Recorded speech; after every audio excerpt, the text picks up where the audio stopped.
Hello, everyone. Hello, it is I, Traverse JP, and this is the Academic Foxhole. And I hope you should be happy to know that I just finished eating a burrito. And so, I have eaten. Hi, everyone. I hope you're all doing well. I hope everything is happy and fine, and the day is delicious and treating you in a good way. No, Krellin, I did. I ate. I had food. I had a whole burrito and everything. Boom. Also, I have water. Burrito Thursday. Name game. The name game. Come on, everybody. I said, now let's play a game. I bet you I can make a rhyme out of anybody's name. The first letter of the name. I treat it like it wasn't there. And then a B or an F. Or an M will appear. And then I say bo at a B, then I say the name, and banana, fan, or info. Then I say the name again with an F, very plain, then a fee, fi, and a mo. And I say the name again with an M this time, and there isn't any name that I can't rhyme. Name game. Half-housed hermit, half-housed hermit, half-housed hermit, bo, half-housed hermit, banana, fan, fo, half-housed hermit, fee, fi, mo, half-housed hermit. Half-housed hermit. Gère, beau-père, banana, fana, faux-faire, fee-fi, mo-mère. Gère. The name game. Thank you both for those subs. Hey, that's exciting. Hype train. First off, look, I've got... Hey, Rissa, one more day till you change departments. So ready to move on. I'm glad that you're moving on. That is a good thing, and I am a fan of it. By the way, I just wanted to say something real quick. This is the last one that I have, but this is the Rose Lemonade by Fentimans, which is lemonade with rose extract. And also, ginger.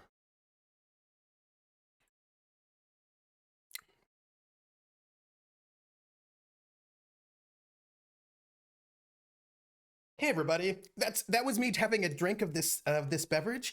I'm a little bit obsessed with this beverage, people. I'm a little obsessed. I don't know what else to tell you. It's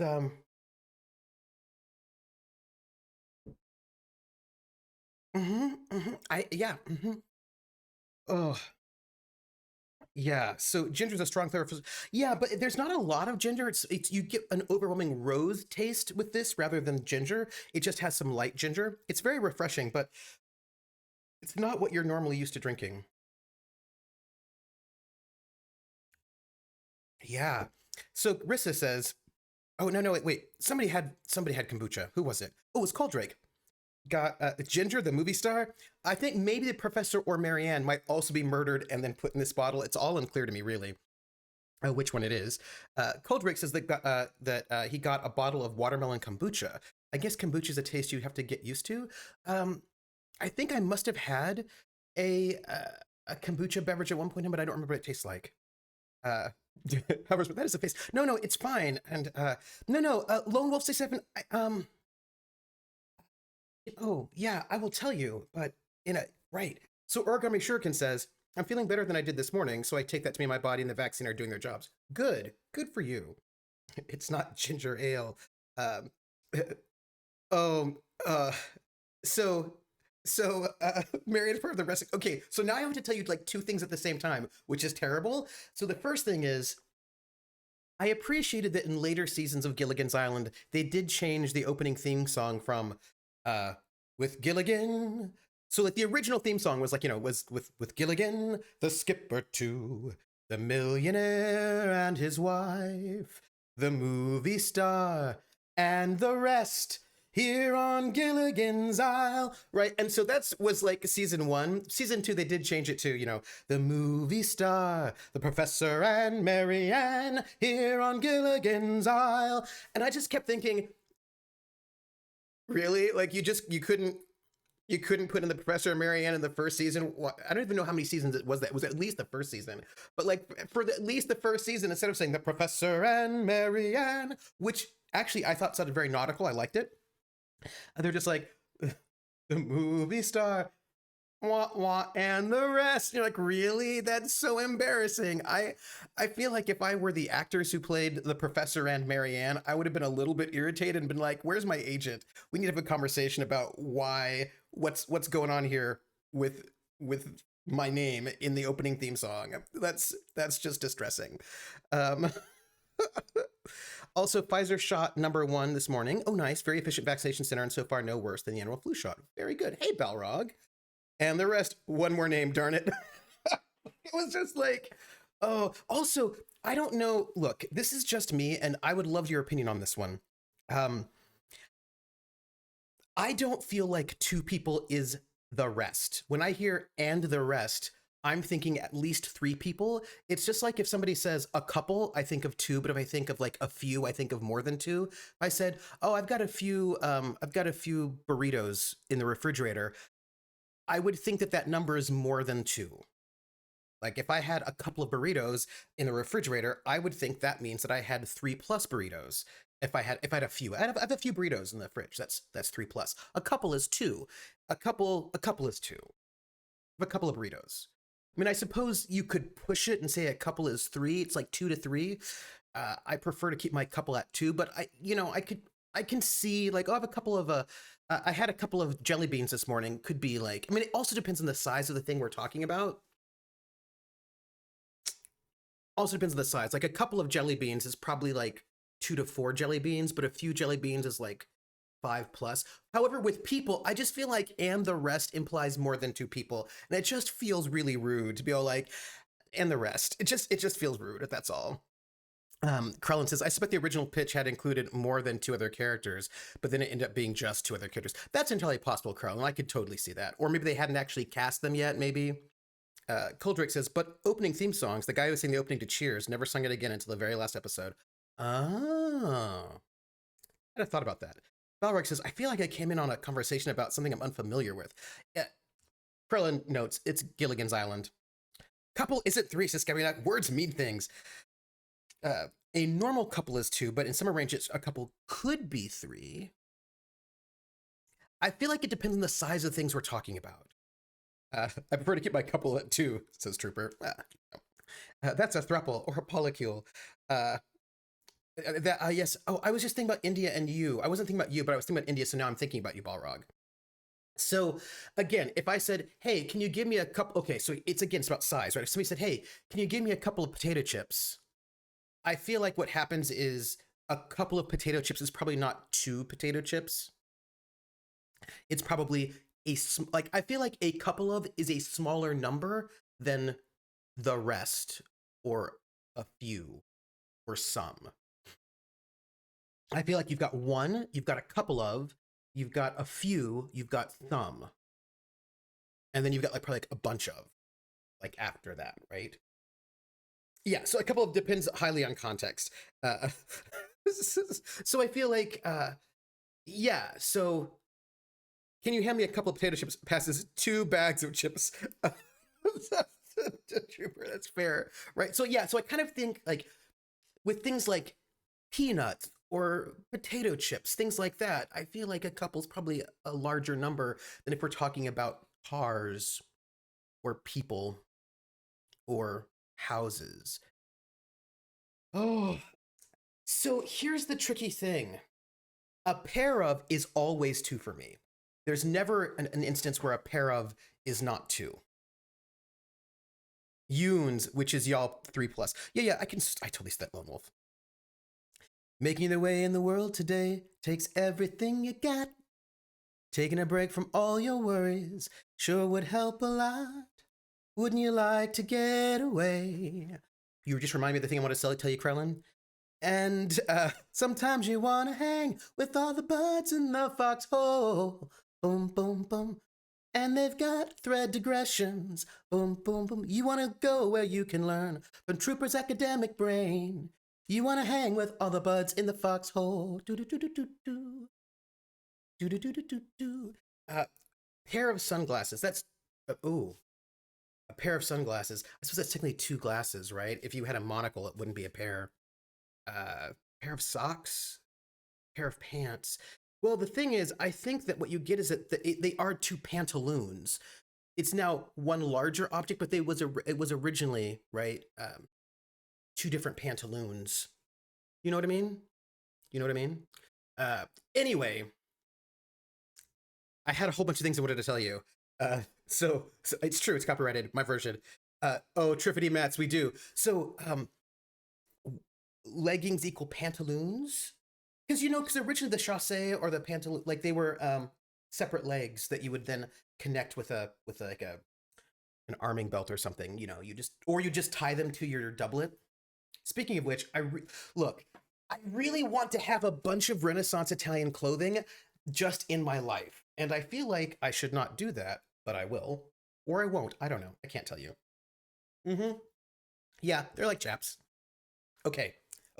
So, one, I want to talk about the beverage, but two, what I wanted to tell you was I read this really interesting article that was about the death of the opening theme song to TV shows, right? That TV shows always had these like really sort of intricate opening sequences and jingles and theme songs and like with lyrics that would tell you everything that was happening in the show itself. And then sometime, I suppose, in the 90s, late 90s maybe, late 90s, early aughts, TV producers basically stopped with their opening songs. Oh yeah, mid to late 90s. Thank you, Balrogs. Like mid to late 90s, they basically stopped with these opening themes because they thought, well, people will just fast forward through them, so we don't need them. And so instead of having an actual opening sequence, you have like, bum bum, and that's it. Just some kind of like stinger chord, and then we're done with it. But here's what I think is really fascinating about that. So I read this article all about that, but I feel like Game of Thrones got all those awards. Like HBO got all those awards for the opening title sequence for Game of Thrones. Before that, Rome, and because like there's an Emmy for opening title sequence, and I think that the title sequence is coming back, especially since with the Game of Thrones, there were all those memes about it. Everybody was like doing their own versions of the opening theme song. Everybody was singing it. Everybody was really excited about it, right? So I sort of think that even though we were like opening themes were on the outs for a while, I feel like they might be sneaking back in. What do you all think about that? This is my thought about that. I feel like we're going to get some kind of return.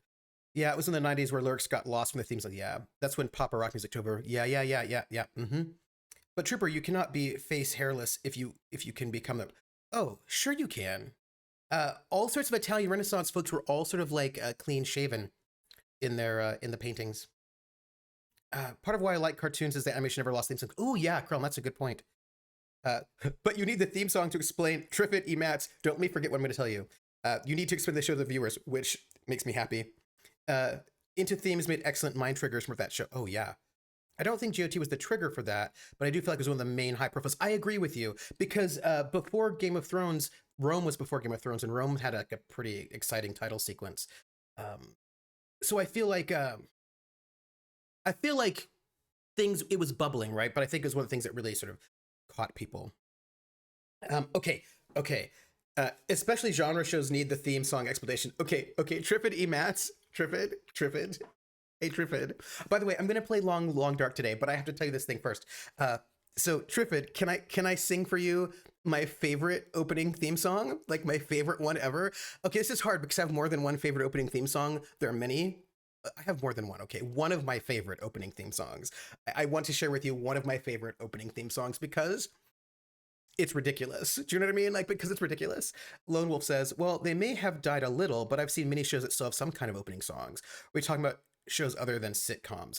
Oh, thank you, Triffid. Well, even a lot of sitcoms don't have, like Friends certainly had an opening theme song, I'll be there for you, but like I can't imagine that Arrested Development did, or It's Always like all the kind of the high profile, like prestige sitcoms, I don't think they really had full-on theme songs. Golden Girls had an amazing opening theme song that was so good. So not to push my Marvel fanboy history, each could have their own theme music, especially after America. Oh, nice. Okay. So this one is the opening theme to a TV show, and I was like, what is happening? And it is. I hope I can remember it properly. Greatest American Hero, one of the best theme songs in TV history. So good. I think it also just charted as a song, right? No plays option. We will try the best to squirrel you. He-Man was very good. Okay, here you go. You ready? If I can, I might forget some of the lyrics, which would be a tragedy.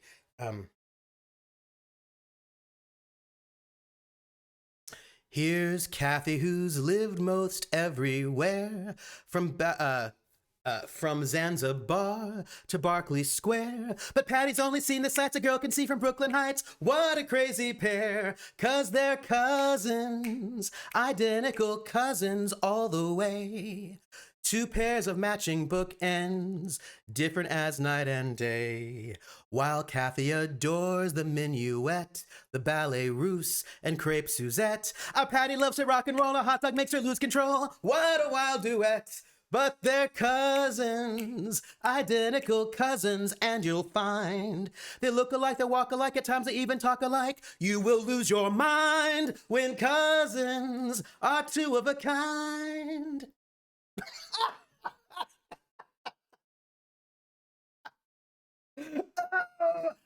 I love that opening theme song so much. I love it so much. That opening theme song, I mean,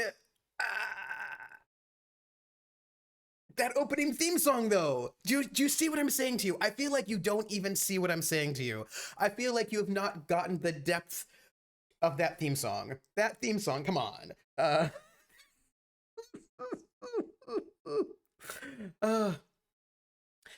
I'm trying to think of the first time I saw an artistic opening intro. But that's simple because I only really started watching television with BSG. Oh, the Patty Duke Show. Come on. And right as Crone points out, now you know what the show is about. Cole Drake says the Patty Duke Show is an American sitcom that ran on ABC from September 18th, 63 to 66, with reruns airing throughout August of 31st. So Get Smart, that was a good one. As a twin, I'm quite familiar with the Identical Cousins song. And here's the thing. The lyrics to that song, though, right? So our Patty loves to rock and roll. A hot dog makes her lose control. You can lose your mind when cousins are two of a kind.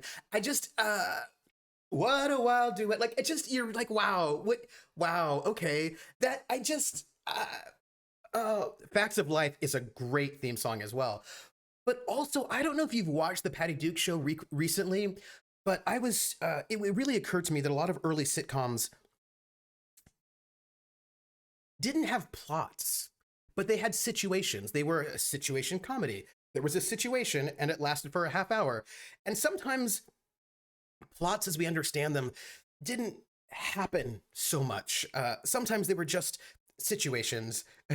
Lone Wolf's like, I hope you wouldn't think too deeply about it. I suppose that's true. But yeah, someone had fun writing that song, 100%.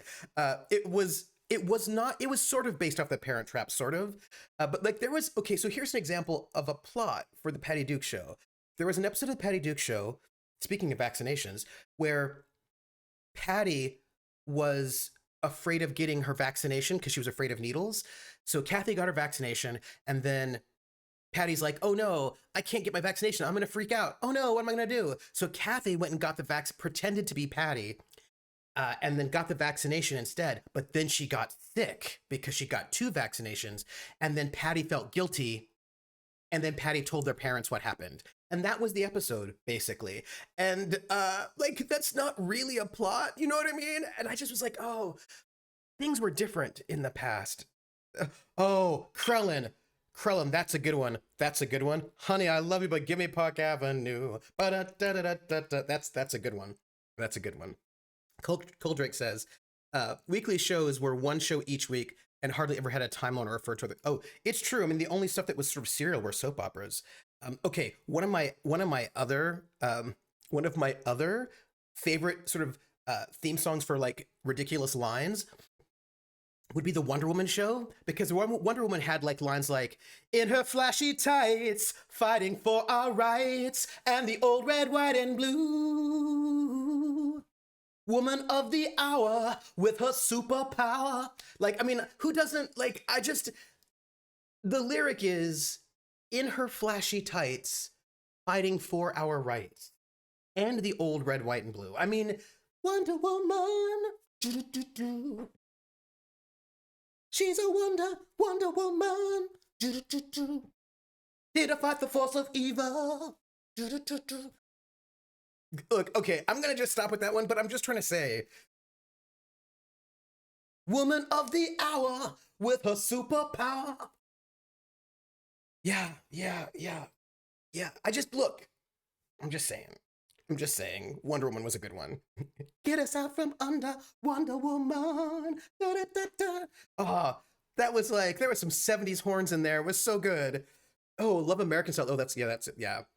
So what I'm getting is, I should watch that show. Balrog, if you've not watched Wonder Woman with Linda Carter, maybe you should, is all I'm saying. That's all I'm saying. Stargate SG-1, says Triffid E. Meats, poked fun at themselves for cutting their theme tune down to a motive, and their parody episode 200. Oh, I should see that. I do not remember Wonder Woman having lyrics other than Wonder Woman. Oh, I do, because they were ridiculous. Wonder Woman, Wonder Woman, all the world is waiting for you and the power you possess. Thank you, Satin Tights. In your satin tights, fighting for your rights and the old red, white, and blue. Nice. I thought it was flashy. It was satin. It's fine. The Love Boat soon will be making another run. I'm just saying we don't really have full-on songs so much anymore in our TV shows, like full-on songs, not like Law and Order where they're like dum dum. Makes me a little sad. India did not offer the greatest selection and was often very censored. That's fair. Oh, Linda Carter is not only a fantastic lady, had a singing career. She also does voices in the Elder Scrolls Chronicles. Like she's like random orc woman in like Oblivion. Like she's friends with them or whatever. And so she just goes and volunteers to do random voices. By the way, this beverage, which is rose lemonade, is tasty, but it's weird. By the way, I'm going to start the game now. For various definitions of starting the game, you know what I mean. It's just, I mean, you know what I mean. We're going to, like, the game's going to go, and then we're going to talk more about stuff. That's all. Let's see what we have here. So, look. This beverage. So, I was talking to... What Trooper wants is the same drink, but violet instead of rose. See, Violet would be super interesting. I would find that super interesting. I'd be really fascinated by that. But this is fine, too. Birch beer. Jared, will you just put it in Discord, and then I will find birch beer? I don't know all its details, but I want to find it. Yes, I want to find it. So, let's just do that, and we'll resume. It's cool. All right, so, I was talking... Oh, that's that guy. Gross. So, I was talking to, Oh, I think we can turn the volume down over here a little bit. Hold on. Let's turn the volume down, because it sounds kind of loud to me. Let's do that. Hello, volume. Let's turn you down. Let's turn you down a little bit. Yeah. Yeah. Let's do that. Here we go. Better. Okay, so...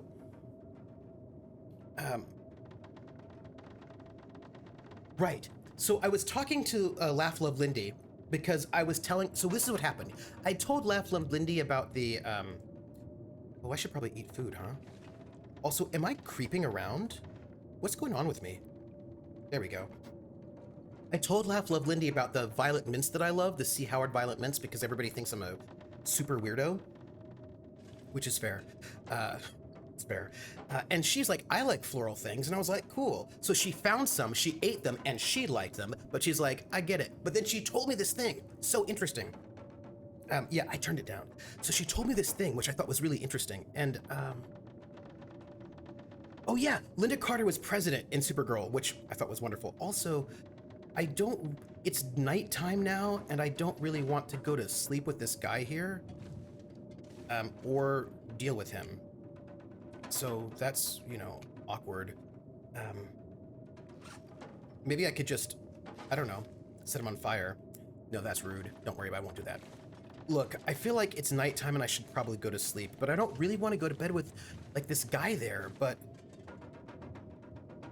I'm going to do it anyway. Like, I don't like it. It makes me feel uncomfortable, but I don't really like traveling, you know. I hope I don't die. Hope I'm not dead. Okay. Oh gosh, I'm thirsty. Cool, cool, cool. Why don't I drink fluids? Oh, there's a faster way to do this. It's right. You just do that. You drink. Nope. Drink. Nope. Press a button. Oop. Sorry. Okay. Water. There we go. Drinking. Feeling great. Oh. Look at that. And I'm probably... Why am I so over encumbered, peoples? You know what? It doesn't matter. I'm gonna eat food. It's great. Lindy is superb. So I don't know if it'll let me murder hobo, but let me just go and have some food. I'm gonna go and have some food. So anyway, look, this is what happened. So I'm talking to Lindy, who's amazing and awesome and great and all that goodness. And so Lindy says to me, she tells me about this YouTube page. I'm over encumbered because I'm trooper. That's probably fair. That's probably fair. Also, side note, I ate a bunch of saltine crackers and I lost a lot of, what's the word? Drinkingness, which seems inappropriate and rude, but whatever. Okay, so, do I have any weapons? Okay, so, I'm still over encumbered, but I feel like I'm not as over encumbered as I could be. I feel like I'm... Are you still alive? Why are you still alive? Why have you not bled out? I slept for 9 hours. Ugh. You should probably be a little bit less alive right now, is all I'm saying. So what is this? 52% for some peaches. Let's have peaches. Okay. Trooper, Norn Hoarder. What? Oh, right. But I didn't realize it was the save him option. I really thought it was the let him die in a passive aggressive way option, you know? All right. So Lindy told me about a YouTube channel that does historical food. Anyway, what she told me was that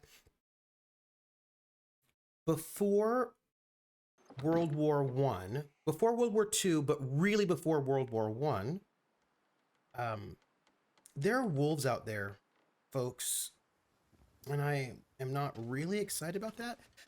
But before World War II / World War I, they had that in the U.S.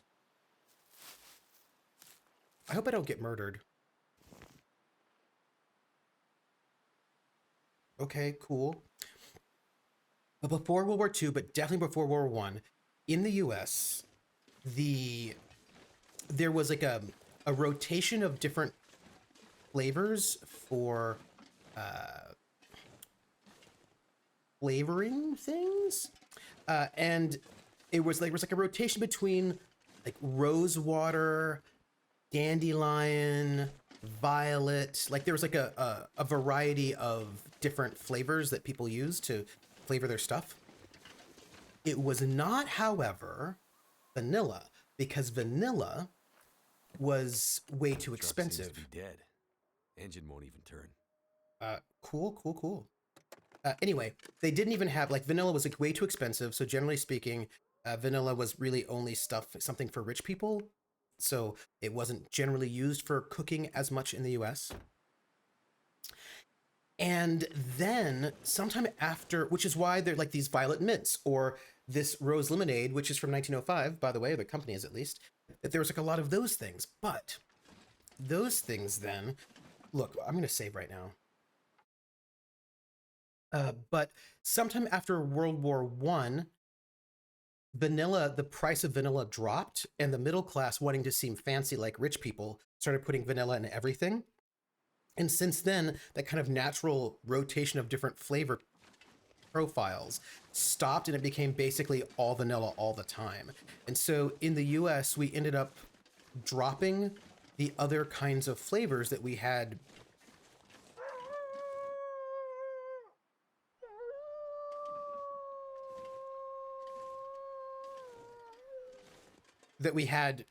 had experienced with, Damn. Just like the truck. and only had basically only had it's been vanilla since then. There you go. Yeah, I'm glad he didn't murder me in my sleep. Rissa notes, when wolves at you, it's not murder, it's natural selection. Yeah. So I don't know what, so I just thought that was really interesting to note that we had like historically we had different flavor palettes. And we only really sort of started focusing on,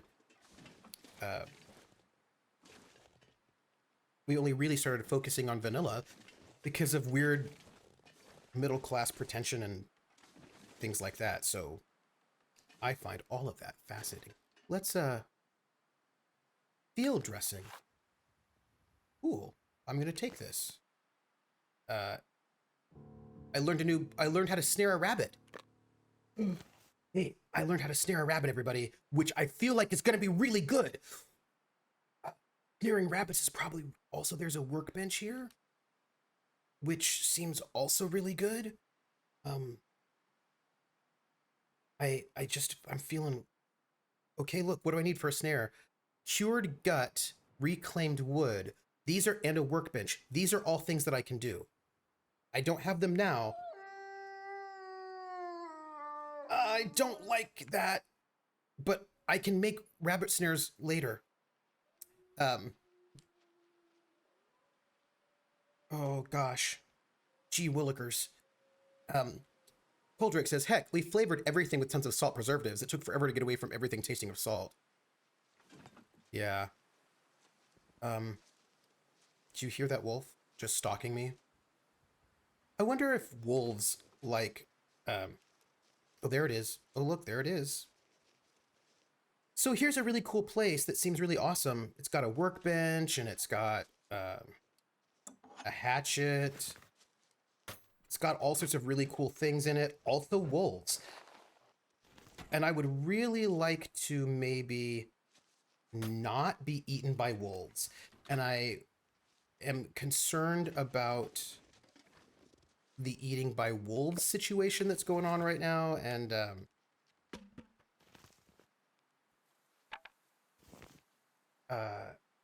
I just want you to know that I'm feeling uncomfortable. But it's cool, everybody. I'm not even bothered. Gosh. Okay, well.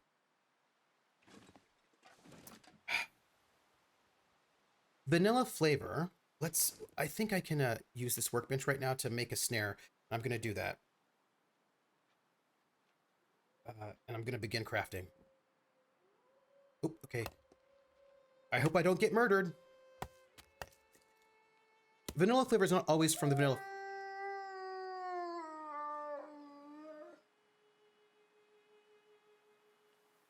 Why is the wolf still here?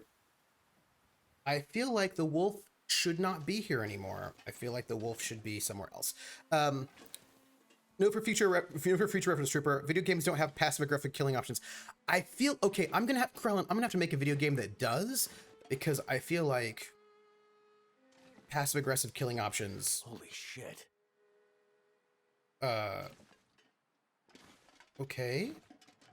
Frozen corpse. Yeah, people have been murdered here. It's kind of bad. There is, however, it looks like a ladder, which also is not going to help me. Okay, well, look. Where do you think that wolf is right now?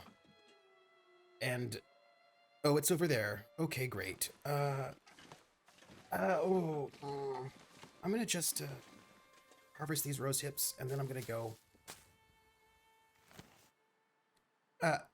Okay. Let's leave, right? Let's go. The wolf, it's in my head, in my head. Wolves. It looks like there's a lot of really cool things that I could experiment with and find out about. My head feels thick. Oh gosh, I am really cold, everybody. I'm very cold, and I should probably not. I should probably. Ooh, hello. Nope. I should probably try to figure out how to. Ooh. Okay. How do I run? Here we go. Prior to 1840, most brides were married in their finest dress they owned. The color didn't matter much, as that dress would go on to be used for many formal occasions. It wasn't exclusively a wedding dress. In Queen Victoria's case, she declared that no guest attending her wedding should wear white, making it exclusively a bridal look. Made it through another night. Okay. So I'm cold. There are things to investigate over here where there's a wolf. Like there's some really cool looking buildings that might have neat things. But I'm not going to worry about that right now because I'm worried about dying of hypothermia. So I'm also worried about breaking an ankle.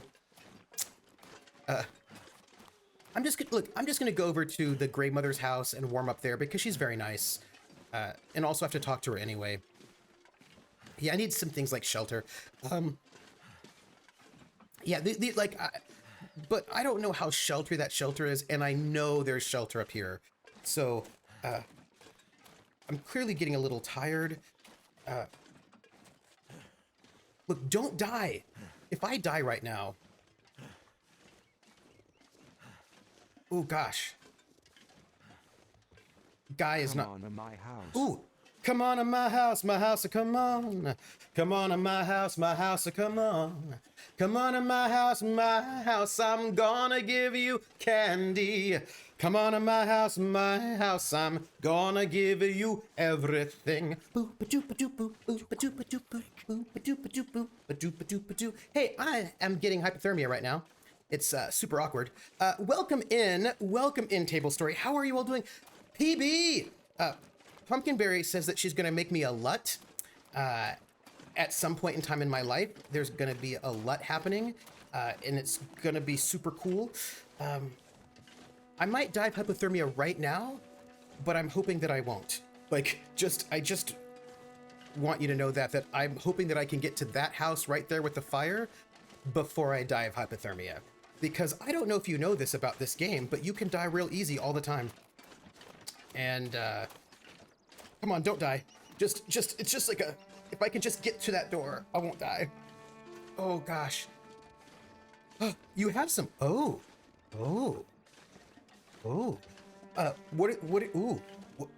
Don't die. Just don't die. Oh. Everyone, I think I might not have died. And if that is true, I'm gonna just stand over here by the fire. Oh, look, I'm not dead. This is great. I'm gonna have some soup, and it's gonna warm me up, I hope. And everything is gonna be fine. Like, this is just good times at this moment. Okay, I feel really good about this. Feel good about this. I'm also, if you don't mind, I'm going to cook some water. Wait, I can cook peaches? Oh, that's interesting. No, I just want water. Can I just do that? Maybe I can't, like... No. There we go, water. Melt the snow. Melting. There we go. Wearing it out. So, all right. I always thought it was weird how in Northern Hemisphere North America, white is for purity and black associated with death, while it is exact opposite in places like Japan. Oh, Coldrick, it's so interesting, right? I'm so glad I didn't die. I know. She made me soup. I feel really good about it. I need to stab that guy. So what's I guess sheer black can show dirt almost as well as white, hence purity. What I think is interesting though is that it's this really fascinating thing, right? Because if you think about the idea that black is always evil, that leads to kind of really unfortunate things in your fantasy games where all like the dark-skinned creatures are evil. But everyone sort of goes with that. And I don't know if you watched Eugene Lee Yang from the Try Guys. He did his like coming out video, and in that he actually goes with sort of more traditional Asian things, and so black is actually not bad. White is, because white's the color of death, right? So white is sort of the bad one, and he has like black and red as good ones, and so it's kind of like it's very interesting the ways in which by the way, here we go. Oh, it's only 16. Oh. My deer hide is not completely cured, which is sad. But I also had... Oh, gosh, it's going to take so long for these things to cure. Why? While I'm here, I'm just going to put things in a cabinet. That's all. Look, I want to tell you all something. It's kind of exciting.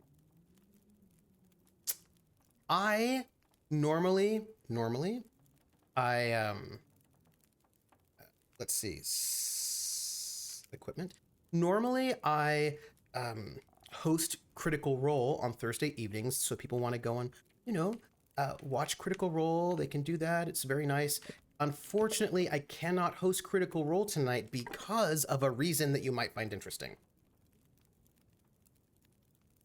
I am going to go and watch a concert tonight, and the concert, if you're interested, is going to be Bella Fleck. It's live, so Bella Fleck is playing live, and you can go see him live, and I'm going to see Bella Fleck live, and I'm super stoked about that personally because I like Bella Fleck, and also maybe I can put this hatchet. I wonder how I repair things like hatchets. Also, I have a pry bar, which is really good. So I've got a bunch of things that I think are really positive. And I don't know how to use all of them, but I got stuff. And there you go. So it's all good. And okay. Physical concert or virtual concert? It's a virtual concert. I mean, they're physically going to be in Ithaca, like they're actually in Ithaca, but in person live. But I won't actually be seeing them live. I'll be seeing them. I mean, I'll be seeing them virtually, but live. It's like so. Like they are live. They are live. I know what I'm talking about. It's just, do you see what I'm saying? I hope so. Yeah. Oh, Bella Fleck. Ooh. Okay, so it is live but virtual. So it is, right? So it's that kind of interesting mix of live but virtual. So what percentage of this is this? It's 89%, so that seems kind of good. Okay, so Name game. the name game. Come on, everybody. I say now let's play a game. I bet you I can make a rhyme out of anybody's name. The first letter of the name. I treat it like it wasn't there. And then a B or an F. Or an M will appear. And then I say bo at a B, then I say the name, then banana, fanner, and foe. Then I say the name again with an F, very plain, then a fee, fi, and a mo. And then I say the name again with an M this time, and there isn't any name that I can't rhyme. Your turn, my turn. Your turn, my turn, your turn, my turn, bo turn, my turn, banana, fanner, foe, turn. No, I got that wrong. I gotta do it again. Wait, I gotta concentrate. This is gonna be, wait. Your turn, my turn. The rhythm is wrong. Your turn, my turn, your turn, my turn, bo turn, my turn. Bo turn, my turn. Yes. Your turn, my turn, your turn, my turn, bo turn, my turn, banana fana fo turn, my turn, fee fi mo turn, my turn. Your turn, my turn. Wizard styles, bo wizard styles, banana fana fo wizard styles, fee fi mo wizard styles. Wizard styles. Name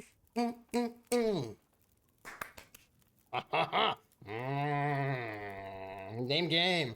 Oh, so hello. So I wanted to tell you, for those of you who do not know.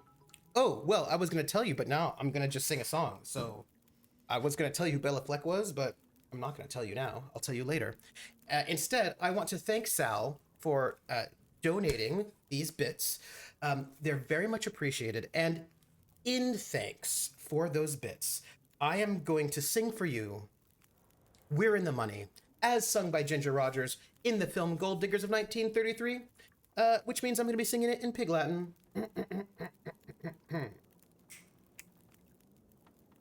Irway and hey, the anime. Irway and hey, the anime. Way up, way up, way up, way up, way up, way up, to tit, young way oh. Irway and hey, the anime. The ice skates are on, he say. Old man did the action pray, ooh, yare, ooh, three, what's the way young rail? He ever need red lions lay, up way at Brown's lay, ooh, today. And when we see the early look left, the eye got right in the eye, we're in the money, we're in the money.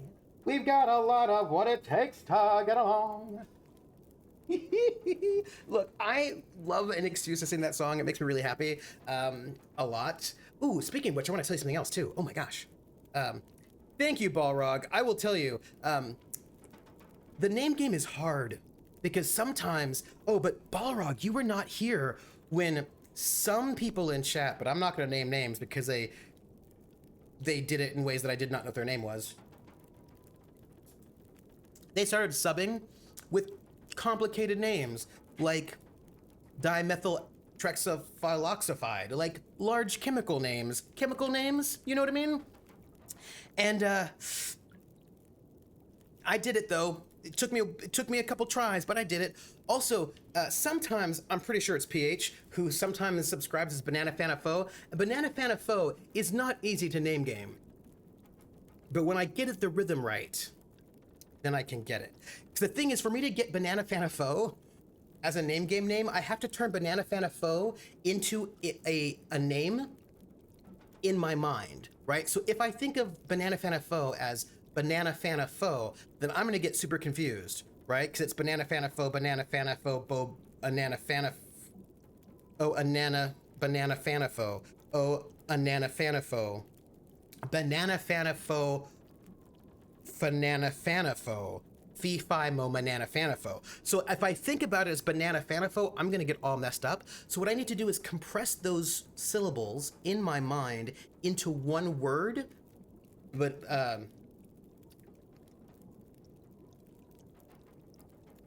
Banana Fana Fo.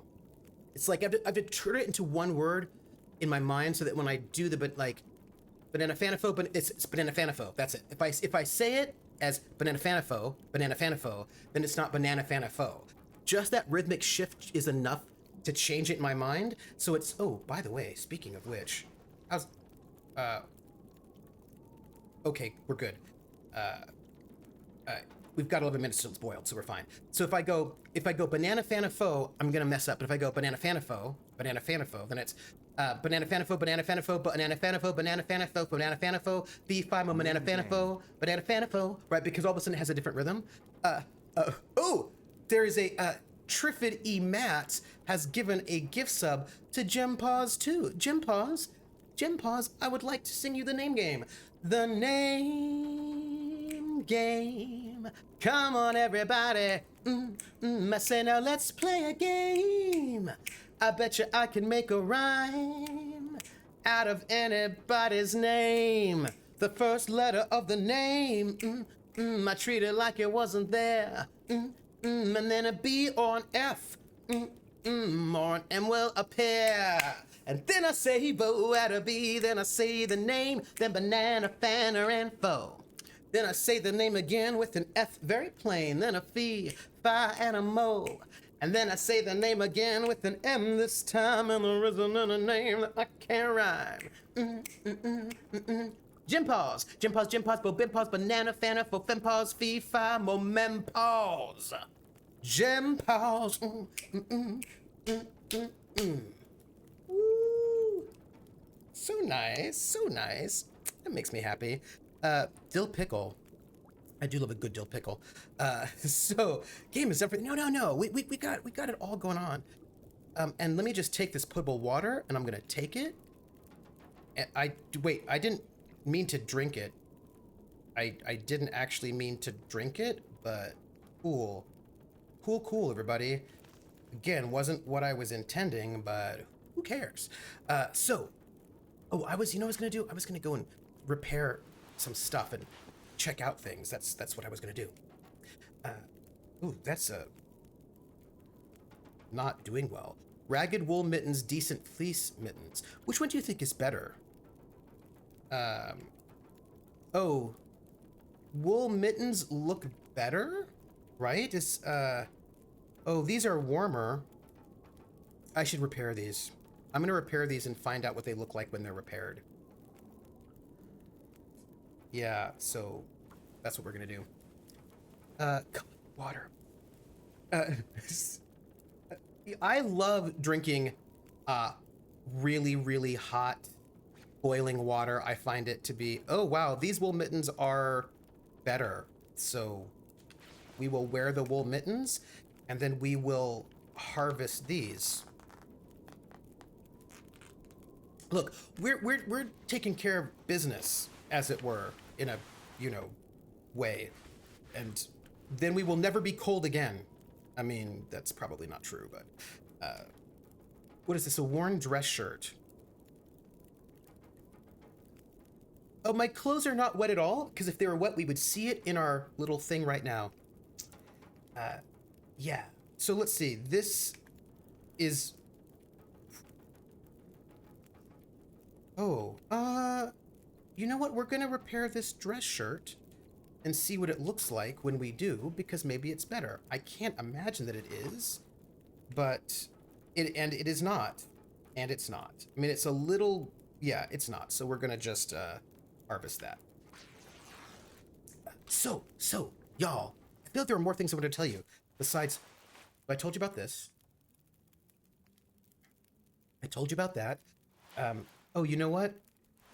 I probably should not have harvested that just yet.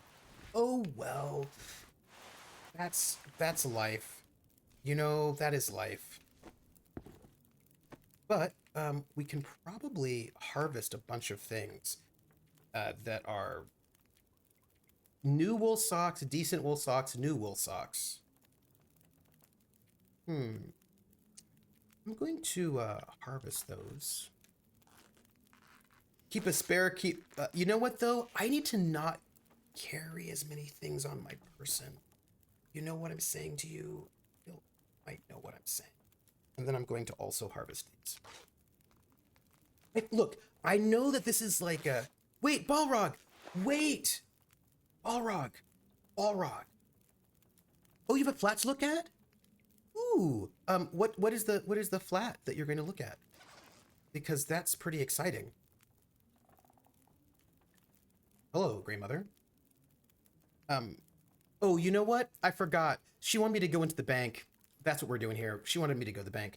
Also, side note, I am still over encumbered, which is weird because I dropped off all of the things, like so many things. It's fine. Let's go to my equipment and let's just drop off some more things. Like, I don't really want to drop off anything. Wait, why do we have new cargo pants? That seems suspicious to me. Oh, I'm probably wearing them, right? Like, I hope I'm wearing them. I am, it's fine. Ooh, hype train. Okay, so deposit. So I hope that the new place is going to be very cool and that you will like it and that will give you joy and happiness in your life. And I am rooting for you for this new flat. Look, I have a lot of water right now. So I feel like that's what's happening in my life, is that I just need to drink water. And if I do that, then I should be fine. And I'll eventually not be over encumbered. Okay. If you can afford the actual move itself, oof. Oof. I need to get an apartment. Oh, so yeah, getting out of the tiny basement flat would probably be really good and important also to your mental health. Also, we need to find some... There are some things that I'm going to need. Anyway, look. I need to find an apartment. That's what I need. Balrog House. Oh, I have a new player for City of Light and Shadow. Brand new player. Ba-da-ba-ba-ba. And I'm very excited for this new player. This new player means I'm gonna have to do a whole bunch of new research because thank you, Rissa. Basically, right, because I've got this new player, I've got to do a bunch of research about India during World War II, basically. And I've got to, okay, I'm going to take it. What have we here? Did you hear anything weird? Okay. Okay. All right. No, they're both playing tomorrow. Yes, a brand new person, and so and they're playing somebody from India, which means I've got to do some extra research on India during World War II. I don't know what the safe is for this, and I would like to know what the safe is. I imagine that safe thing is somewhere else, and I'll just have to discover it somewhere else. I'm pretty excited to see what the individual brings for what I've seen. Oh yeah, me too, Crit Twitch. And the thing is, I have done Pumpkinberry. I can't wait for you to go and meet our new member. I'm very excited for that. By the way, I'm gonna just have to get PB to come back sometime soon to play Doris, because I feel like we have not seen her recently, and I feel like we need to. Those are just my feelings. Also, the British Raj is part of the Allied nations, over 2.5 million soldiers to fight under the British command against the Axis powers. Yes, but you know what else is also interesting? There are a number of people who were fighting for... This is... Pumpkinberry's like, yes. What is so fascinating about World War II in ways that people don't really necessarily talk about is that there were a number of countries that were subjugated under the British Empire. India, Ireland, a couple of sort of like basically the colonies, and a number of like freedom groups in those countries allied with the Axis. So it will be interesting for the French resistance to be all Germans and one assistant from India. You know, that's not as surprising as you'd think. I mean, there were entire French resistance cells that were all Spanish from Spain. They were all like people who had, fought the Spanish War of Independence. There were entire French resistance cells because France was such a international space. But also there were entire cells that were all British because they're all SOE or, that sort of a thing. I know there's a famous Indian female spy working on the continent against Nazis. Her name was Noor Inayat Khan, and she was an Indian princess. She was also an author, and she... Can I tell you something? Sorry, I have to tell you all something. This is super important to me. Maybe not to you, but I just was like, so Noor Inayat Khan, it was the one people were talking about.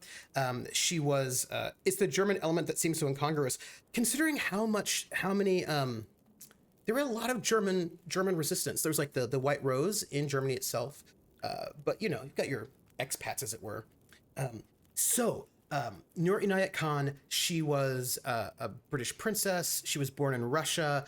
She lived in France for quite some time. She wrote children's novels, a thing that I'll tell you in a second. And when the invasion happened, she and her family, they left. They went to England. She got trained. She was airdropped back in. She was. This is really interesting. Oh my gosh. Oh my gosh. Okay, so she was the first woman who was sent into the UK, into France by the SOE to be a wireless operator, because up until that time they'd used women almost exclusively as couriers because women could travel from place to place without being questioned as much. But she was their first wireless operator. She was captured and tortured and murdered by the Germans, like a lot of people were. Never gave up any information. And she was the first Muslim to get the Croix de Guerre from France. And she's just like pretty phenomenal. And ooh, thank you, Cold Drink. Ooh, I wonder what leaks you're posting me to. But she's one of my like, there are like a couple of these really great heroes like Christine Granville, Vera Atkins, Noor Inayat Khan, Virginia Hall, Brigitte Friang, Violette Sabo. There's a bunch of really amazing women in the resistance who have been like my heroes for decades. They're so amazing. But guess what I found out? Triffids, that's her. Thanks. Yeah. Oh, speaking of, says Crit Twitch, Cold Drake, been meaning to tell you that the post you did the other day was a fantastic read. Thanks for sharing. Wizard Style says, yeah, these things can get confusing. Before World War II, there was Nazi support for Ethiopia in the war against Italy. Yeah, right? Like, it gets very confusing. Yeah, Noor Inayat Khan is pretty amazing. Pretty sure Nazis use the Italo-Ethiopian war to test weapons and chems against Ethiopians. Politics are super complicated. Oh, so guess what I just found out, everybody? Guess what I found out? Guess what I found out about Noor Inayat Khan? She studied composition under Nadia Boulanger, who is this pretty important woman who nobody talks about. Nadia Boulanger. Some people do, but generally speaking, she's not really taught. But she trained a bunch of other composers who everybody does, male composers, everyone does talk about. So I found out that she studied under Nadia Boulanger composition, which means some of her compositions might exist somewhere in sheet music. I don't know if that's true or not. I don't know if her sheet music is anywhere to be found. But if it is somewhere to be found, like if her sheet music exists, I might be able to find it and write a paper on it. And then I merge my long-standing obsession with women's military history, especially resistance movements during World War II, and my musicology. And also my interest in like Europe being a very diverse place historically. So if I could find her scores, the sheet music that she did as a student when she was studying under Nadia Boulanger, how amazing would that be? How amazing would that be? How amazing would that be? It would be amazing. I think I might die. Noor Inayat Khan's mother was from where? Really, Krellin? Oh, that's amazing. So I just want you to know that I probably should have paused the game, but it's fine. I managed to get into the bank, and But did you find it? How cool would that be? here's the safety deposit box you asked for. How cool would that be? Shh, please. Give me the box. Okay, what's in the box? What's in the box? It's Gwyneth Paltrow's head. Name game. I don't The understand. name You game. said this would help you find her. It will. Outsider, it will. Give me a second. I gotta sing. All right. I need to find my friend. Yeah, I know. Please, You'll be okay. I have when to you're by sing. yourself. You've done more for me than you can know, Mackenzie. What? These pearls were my lilies. I've got to sing a song. I didn't come across anyone in a farmhouse or bank that seemed like a lily. The Give- lily was... Your daughter. It doesn't matter. Did you get confused? In your foggy gray memories? No. Maybe you thought Lily and my friend were the same? Then you get. I wouldn't get a second doctor at all. That's not how it works. Mackenzie, I thought I was helping you. I want to sing this. It's okay. I don't think you're in any danger anymore. Can I just? I want to sing We this. have enough supplies to last a while now. I'm sure help is on the way. I want to sing for Prax. Now that I have her pearls. Lily's things. Can I? What? Sorry, I I don't understand. want to sing the song now. Could you stop talking? I needed the pearls to remember her, but now you can take her things. Upstairs, in her old room, her climbing gear, her maps. Oh, cool. They can help you get out of Milton. Thank you. Okay. The path through the mountains. You mean Jer or There's Rissa, could you another give way us a out? Discord, please? My Lily was a climber. That's If what you wouldn't. happened. Oh, there it is. Never mind that. Take the rope, the map, follow her path. It'll lead you out of Milton and deeper into the mountains, north, towards Perseverance Mills. okay? Thanks. If you're sure. Thank you.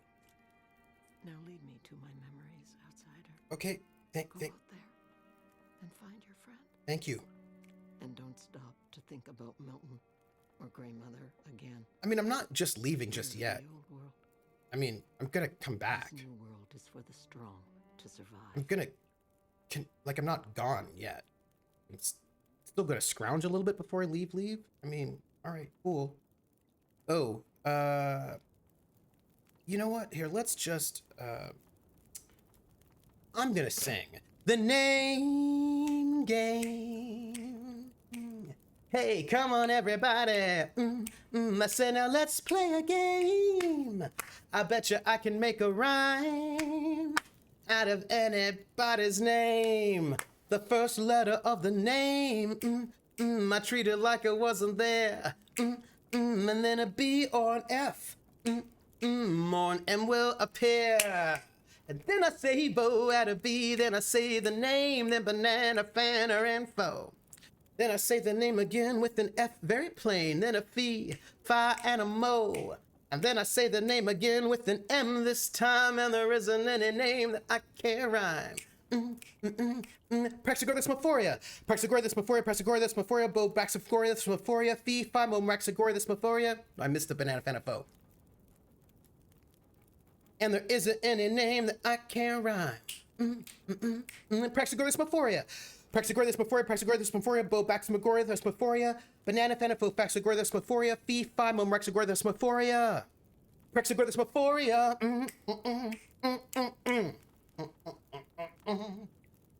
It's not unusual to be loved by anyone.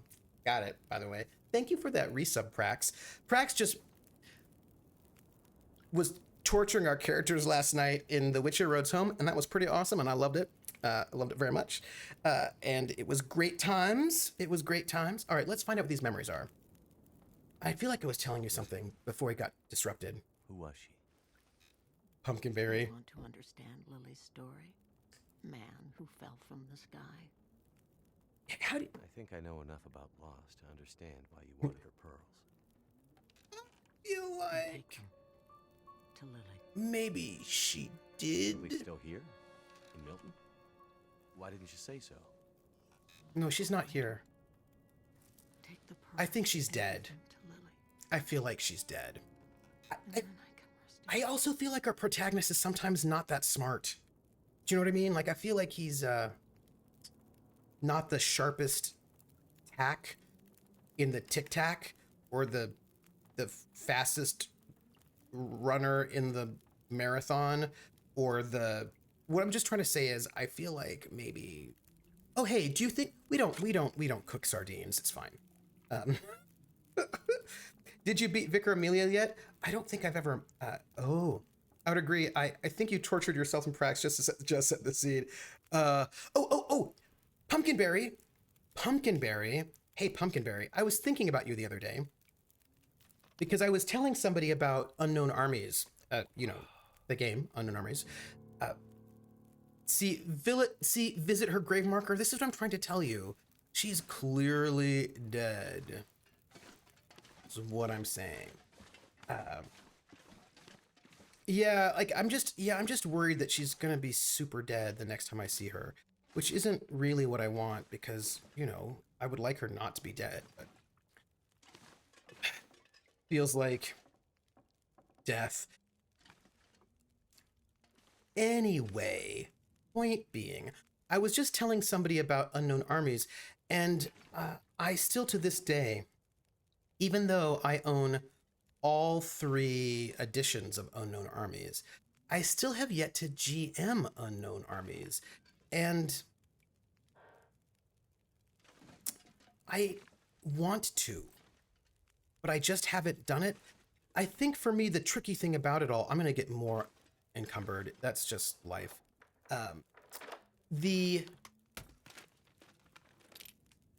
Hey, rope. This gear's starting to slow me down. Is it? Oh, Lily's map. Oh, neat. All right. Cool. We will do that too. That's awesome.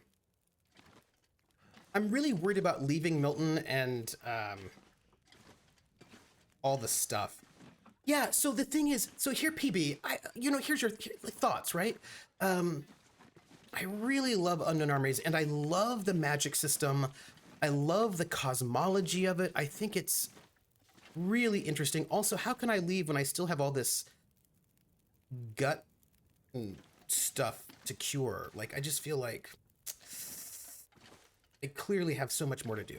Anyway, point being, I love the whole idea of the celestial clergy, invisible clergy. I love the ways in which you get magic because you're obsessed with something. And when you're so obsessed with this thing that you then get control over it sort of by losing your mind a little bit. I love, the obsession mechanic is really wonderful. I really love the violence meters, right? That you become hardened. I am carrying a lot of stuff, everybody. That you become hardened to things, right?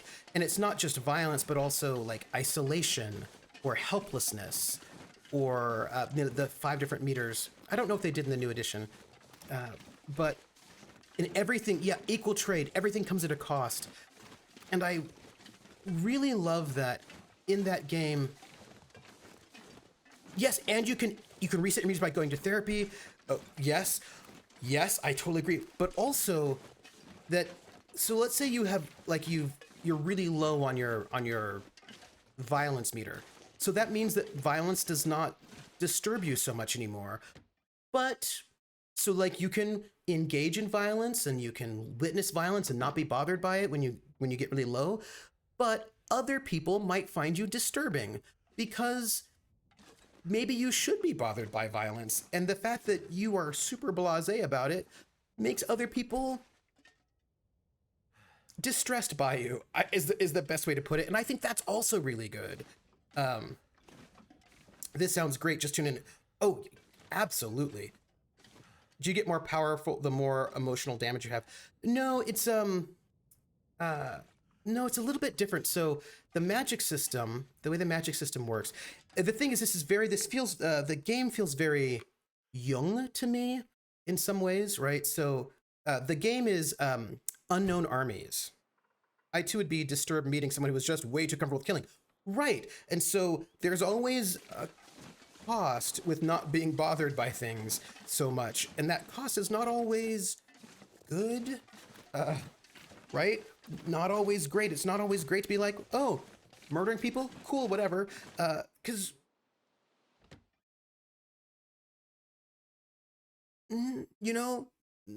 not great. By the way, now that I have a pry bar, I feel like there are things that I couldn't get access to before that I might be able to get access to now because I have a pry bar, and I'm super excited about that. So we're gonna check it out. Doesn't armies have that mages do weird shit that comes with the taboo? Yeah. So I was gonna talk about how magic works in Unknown Armies, which is very cool. So the fundamental idea in Unknown Armies is that your obsessions, right? Okay, so you have to go with so Jung has this idea of this collective unconscious, and the whole game is based around the idea of the collective unconscious. Everything in the whole game is based on this idea. So the main cosmology, for example, let's see if we have anything interesting. The Portomancers can do sex for any reason other than doing their magic taboo, and it causes huge emotional backlash. It takes away their magical charges. So in the game, I'll talk about the celestial invisible clergy in a second. So in the game, a person who is a magician who does magic, they do magic because they're obsessed with something, and they believe that they can find truth in this thing, but their obsession with it makes them unstable, and that instability allows them to infect their will on the universe. So, for example, doesn't the collective unconscious help center as a concept of reality? Yes, which is actually quite relevant to this game, actually, in sort of big ways. So, in the game, if you are a Cleomancer, so you're a Cleomancer, which means you are you're obsessed with history, right? That's your obsession is history. And Cleomancers who are obsessed with history, they there are minor charges, significant charges, and major charges. It is very difficult to get a major charge. They are very rare and they can do massive things. As a matter of fact, there are no set spells for them. They just give you an idea of the kinds of things you can do with a major charge, and it's like you can do a lot with a major charge. By the way, the name game. Come on, everybody. I said, now let's play a game. I bet you I can make a rhyme out of anybody's name. The first letter of the name, I treat it like it wasn't there. And then a B or an F, on M will appear. And then I say Bo at a B, then I say the name, then banana, fanner, and foe. Then I say the name again with an F, very plain, then a fee, fi, and a mo. And then I say the name again with an M this time, and there isn't any name that I can't rhyme. Salixin, Bobalixin, Banana, Fana, Fofalixin, Fee, Fi, Momalixin. Salixin, Woo! Thank you for anonymous sub. Is it tantric magic? It isn't, because it's about obsession, right? So, yeah. So it's very rare to get a major charge. You can do a lot with a major charge. Oh, I should probably save. How would you get a mild charge as a Cleomancer? Well, how you would get a minor charge, I'm going to pause the game so I can tell you. How you get a minor charge is, so here's the idea, right? Let's take, the example they give in the book is Marilyn Monroe. So Marilyn Monroe is famous and people think about her. And whenever they think about her death, they probably think about where it was she died. They think about her death. And there is a location, a place, which was her old apartment, which was like 1235, whatever street it was. And every time somebody thinks about Marilyn Monroe and her death, they give a little bit of energy to that place and it gathers where she died. So if you know the location where she died, you can go to that place and collect the energy that's gathered there from everybody's sort of thinking. And you get a minor charge from going to a place that people think about, but the location itself is not well known. Like her actual apartment's not well known, but her death is well known. You get a significant charge from going to a place that people think about a lot, but is also well known, like Dealey Plaza, where Kennedy was killed, or the Eiffel Tower. The only problem, and those are significant charges, you can do much bigger things with them. The only problem, of course, those things are well known, so other Cleomancers are probably going to go there and try to gather that energy before you. So 12305 5th Helena Drive in Brentwood. So right, that's a bit of a thing. And now to get a major charge, you have to be the first person to collect the energy at a place in the last 10 years. So for example, when the Cleomancer, some Cleomancer, for example, probably was there and went to the Titanic when you know how you found the Titanic, what, in the 80s, I think it was, right? Somebody was like, oh, we've been thinking about the Titanic for the last, like, what, 70 years, I gotta get to the records of the Titanic, and gather all that major charge before anyone else does. Or the first time somebody went to the top of Machu Picchu, or the first time that somebody like if you can get there and you can get that, you'll get a major charge. Oh no, you dodged being name gamed.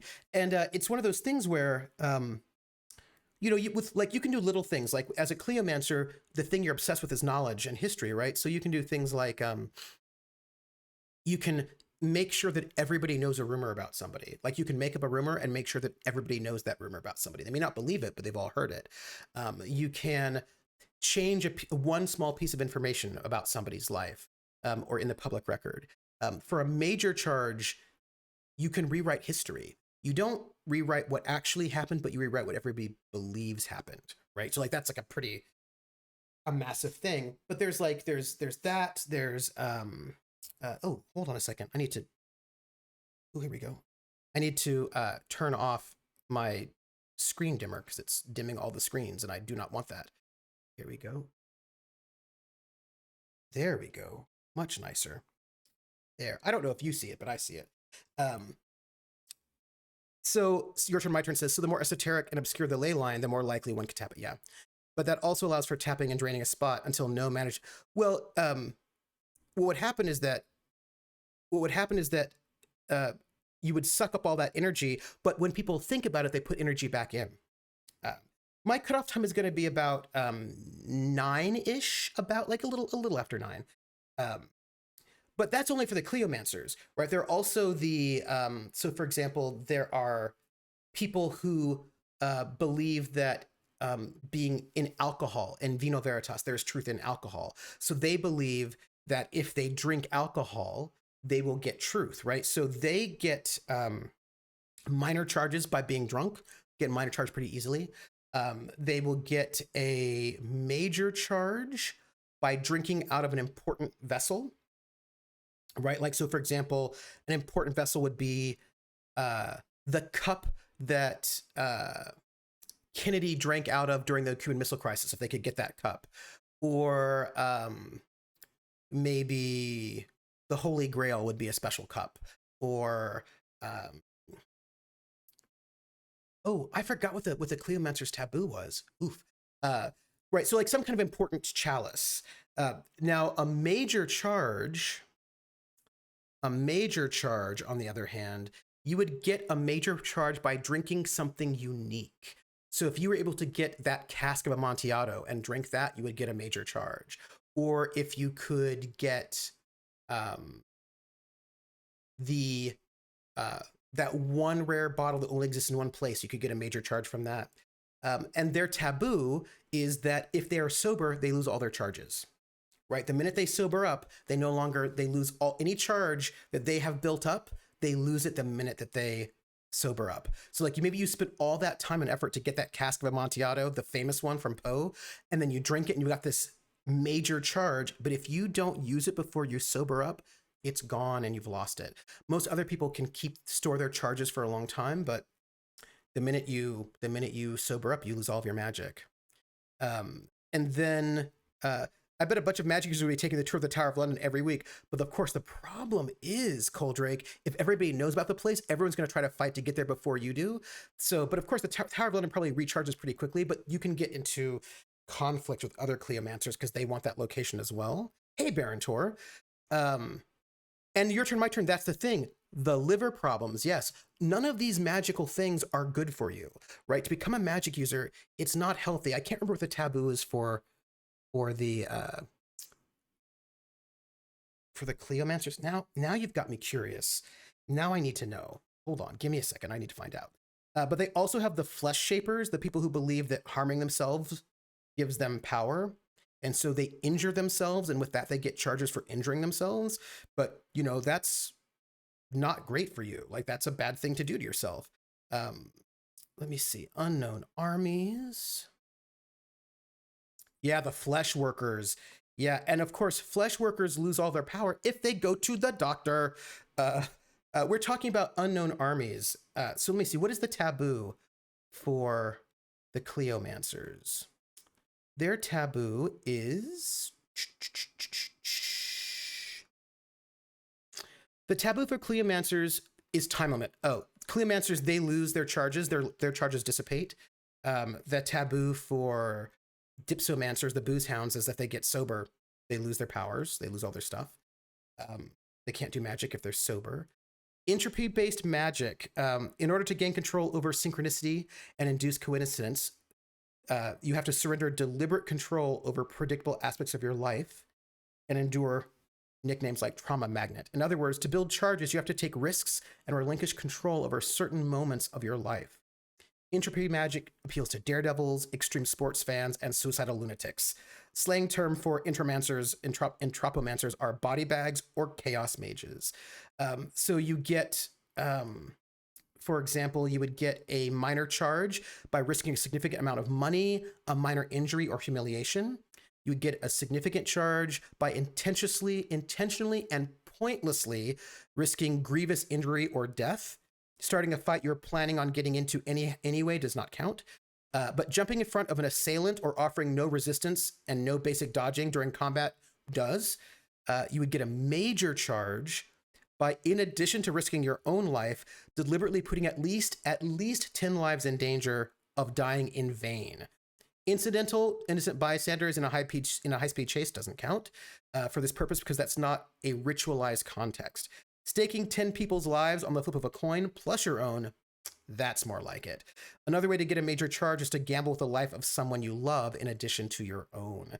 And that will get you like a major charge. And your taboo, get someone else to take a risk you're unwilling to take. If you stick one of your buddies in the front line while you hang out guarding the rear, you'll lose any charges that you're holding. This also prevents you from callously gambling with other people's lives from a position of safety.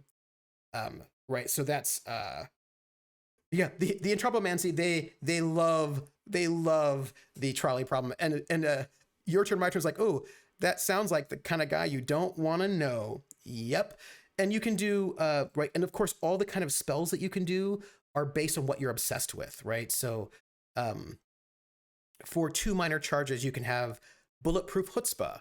This defensive spell works only on physical attacks. It can't protect you from magic. However, any punch, kick, gunshot, bite, slash, or attempt to run you down with a car has a flat 50% chance of failing as long as the spell is in effect. If someone successfully hits you, roll 1 die. If it comes up even, the damage from that attack is reduced to a big 0. You cannot cast a spell on someone else, right? And so right, you have things like that, or like a significant spell. A significant spell for an entropomancer would be Luck of the Damned. For 1 significant charge, reduce all damage just inflicted on you from 1 source to 0. If you can come up with a coincidence, they would explain the failure. Oh, that bullet was a dud. Or the gunman had a cerebral hemorrhage right before pulling the trigger. So the bullet was a dud works, but the gunman had a cerebral hemorrhage right before pulling the trigger does not work. You can have all these sort of outrageous coincidences. Or Cage of the Dead. This spell allows you to summon a demon. Keep in mind that demons are contrary little bastards and will do their best to screw you over on general principle, even if they don't have anything to gain by their treachery. In other words, phrase your requests with great care.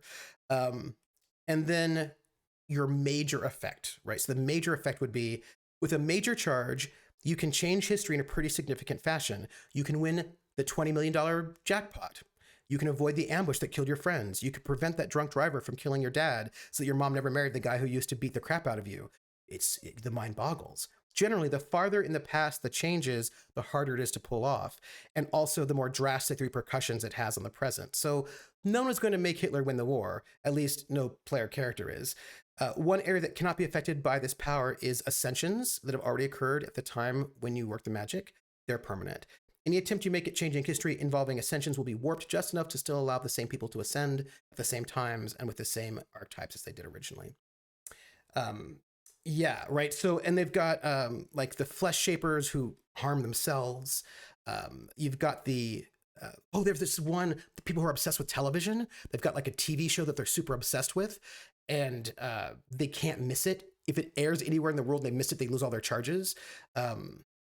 Plutomancy is money-based magic. So if you're hoarding money, you get charges. But if you ever spend any money, you lose all of your charges. So you can't actually spend money, right? So like you have all the money, but you can never spend it, right? Like it's just so to Yeah, but right, there's always an episode. So like for the Plutomancers, you get a minor charge by getting $100, but less than $1,000 all at once. But you can't. But there's again, you just can't spend any money. So there's like but you can do a lot of things with that are sort of related to your obsession around money. And there are a bunch of different schools. They're very cool. And that, like, yeah, it's one of those things where being a mage has a lot of serious downsides. Is all I'm gonna say. Like there are downsides to being a mage. It's not necessarily good for you. It could be bad. By the way, I'm wandering around because I have a pry bar now, and there's a place where I can use this pry bar. I just don't remember where it was. Oh my gosh. Money managers would always be playing scratch offs, right? But they also can't spend any money. Hey, next of kin, we're talking about the RPG, the tabletop RPG, Unknown Armies, which I love, but I have never actually GM'd yet for a reason that I have not yet explained, but I will tell you in a moment. So you could be a magic user, although if that's a good idea is a whole nother question altogether. It may not be a good idea to be a magic user because you are obsessed and kind of messed up. And then you can be an avatar, a godwalker. And that is very, very cool, but it ties into the main cosmology of this world and the setting, which is one of the reasons why. So if billionaires are mages, they paid more than $1 in taxes, they lose all their charges. That would be true. Yes. So there's this thing that I wanted to, and I will tell you why I've not yet run the game. And I don't know. I feel like Pumpkinberry has gotten around this problem by using the system but not running the setting. But I'll tell you the setting problem anyway. So first, this is the main point of the setting. I'm going to give you a number which may be wrong. There are 113 gods. Gods. Complicated. And the number may be wrong. It may not be 113. I may be lying to you. It may be a different number. But for argument's sake, there are 113. Oh, yeah. So when the world was created, I don't know if it actually is 113. Are there mundane people in Unknown Armies? Yes, there are. And it might be healthier for you to be a mundane person. Do you know what I mean? Might be healthier for you to be a mundane person. Because if you're a mundane person, you're not a weirdly obsessed person with magic who stabs himself in the leg all the time. Because that's not great. Can you be... No. You can be a normal person and... I think it's 113. And normal people are just a little bit more stable. They have far fewer restrictions on them. They can't do magic, but that, So, well, they could be a target. Could be. But also... All right, so 113 people, right? 113 people. And the deal is that when the world was created, there was no cash. I wanted a pry bar for a reason, and now I don't even remember where it was that I wanted this pry bar for. But there was a reason why I needed a pry bar. And I thought it might have been in here. Yeah, he's gone. I don't know where he is. All right, so when the world is first created, there is the first and last man. And the first man is the Comte de Saint-Germain. That's his name. He's the first person that exists. And then from there, the Comte de Saint-Germain basically creates the world. And we get people. And there are people that, like, we know them. It's fine. People, human beings. And I really felt like there's a place where I needed a pry bar, and now I don't know where it was. Oh. Ooh, thank you. All right. That's probably what it was. Thank you. Empty. There we go. Yes. Thank you. Thank you. That's it. I think it is a Half-Life game now. This'll come in handy. Oh, nice. Thanks. Oh. Cool. Neat. So, hold on. I'm going to get distracted, so I have to tell you so I don't lose a thought. So the world is created. You have all these people. And the way it works is, again, the idea of the collective unconscious, right? So we as human beings, we give energy to certain archetypes. There are these archetypes that are important to society. And when a person embodies this archetype perfectly in the way that society imagines it, that as they embody this archetype, they get basically powers. They get special powers related to that archetype, powers that the society imagines that people like that have.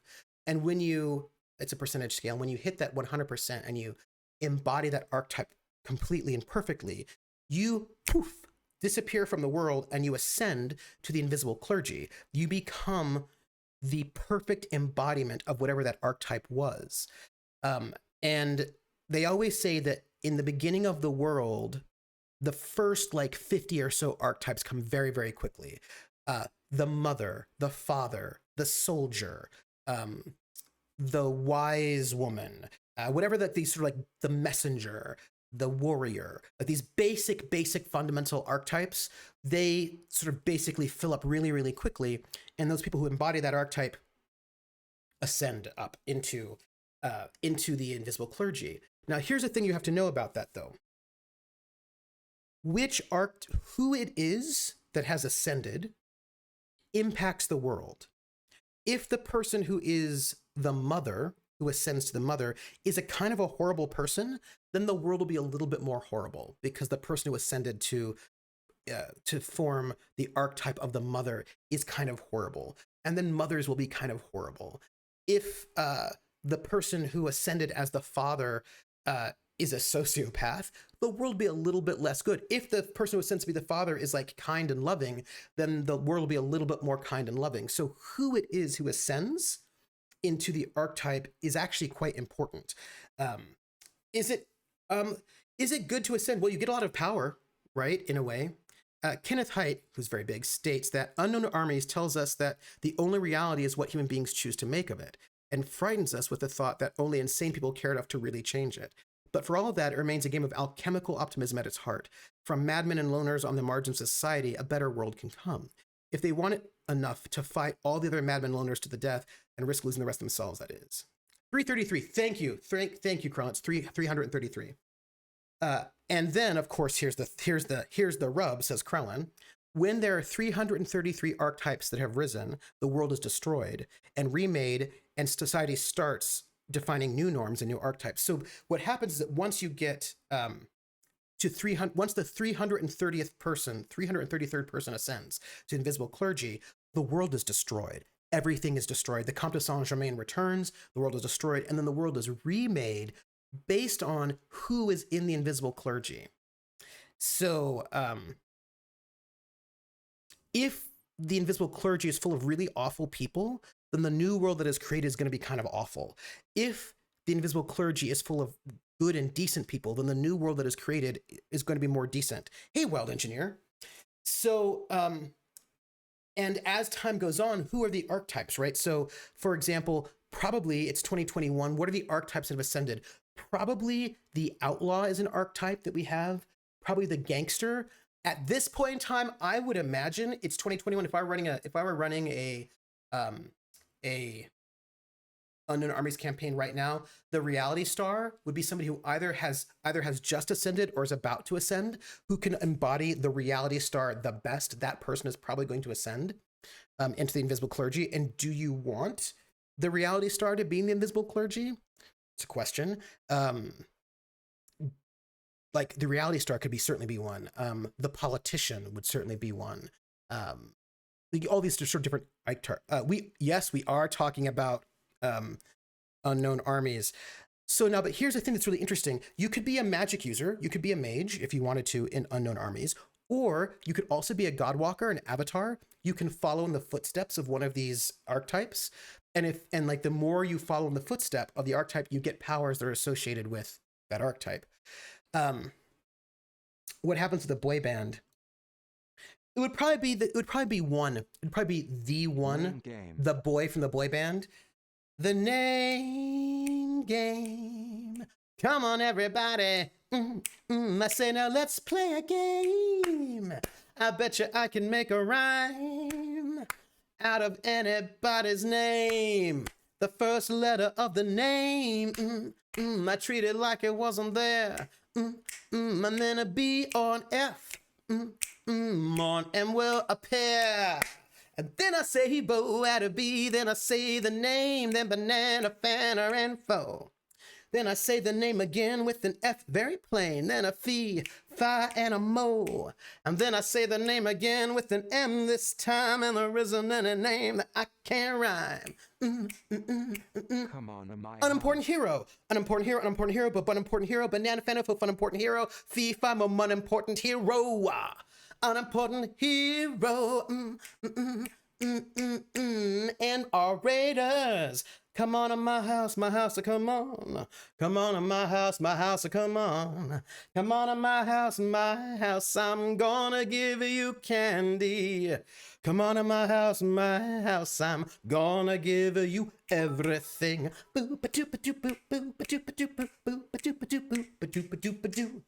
Thank you, Atomica. I just want to give you the social justice warrior. Could be one who's just come up there. Oh, thank you for that raid command. Raid command. Welcome in, raiders. Even though we all know it is not a raid.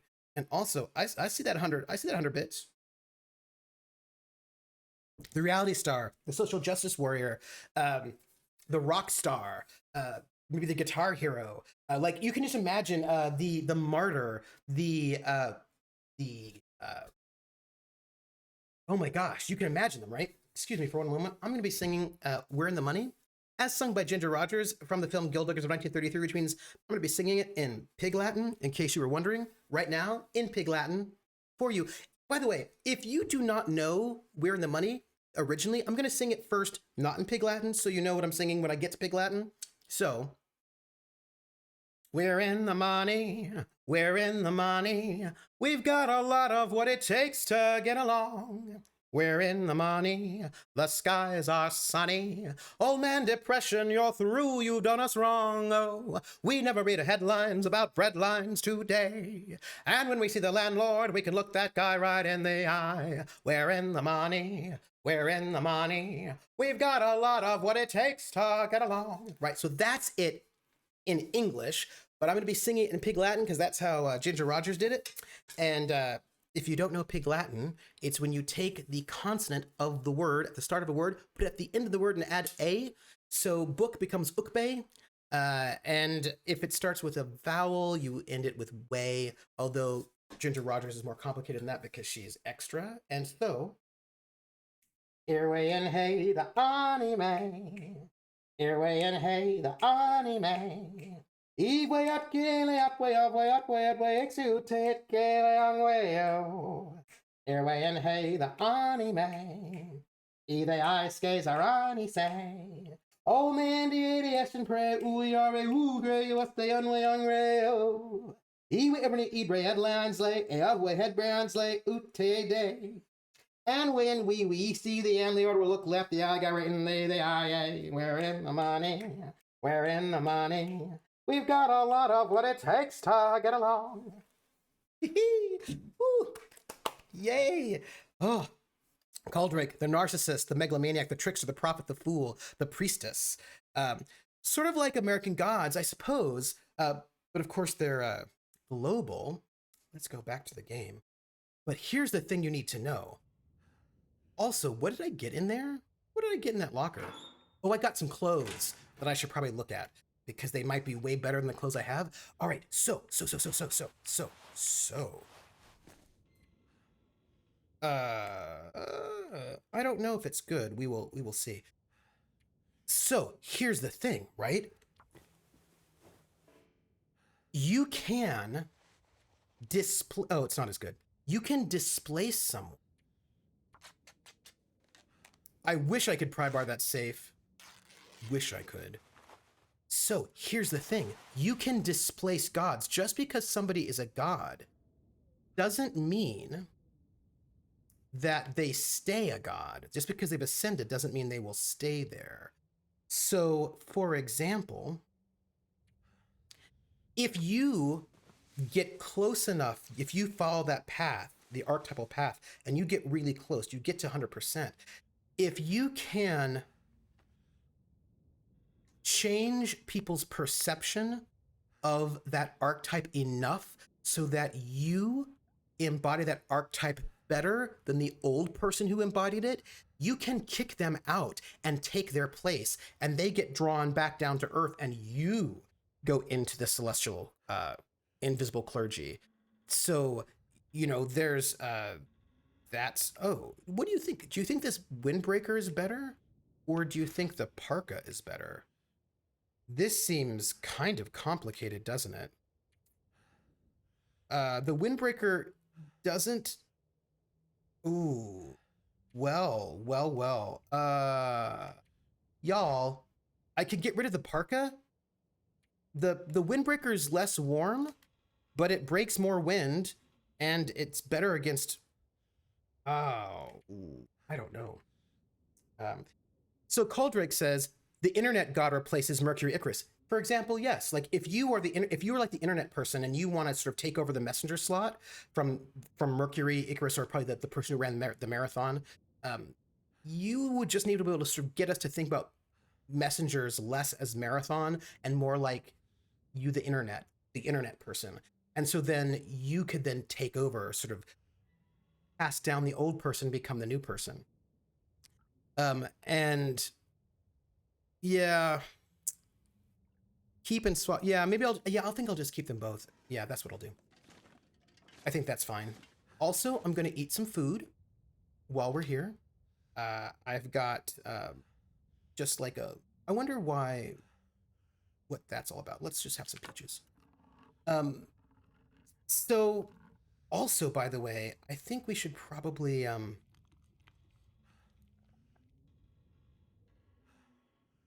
oh, that's where those cans are coming from. It's getting dark. It's getting dark, which makes me nervous. I don't know if I should wander around with it so dark right now. Because it's getting dark and I might die. But let's just look at our map, because we never went and got to this supply cache, and I really think we should.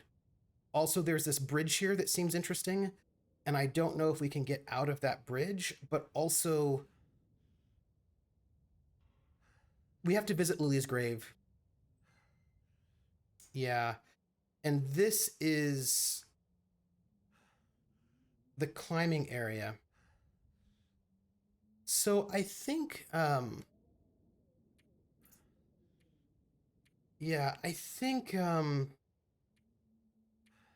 maybe what we should do is, it's hard times. Paradise Lost, find the climbing area in the outskirts of Milton. That's fine, but I think we shouldn't do it yet.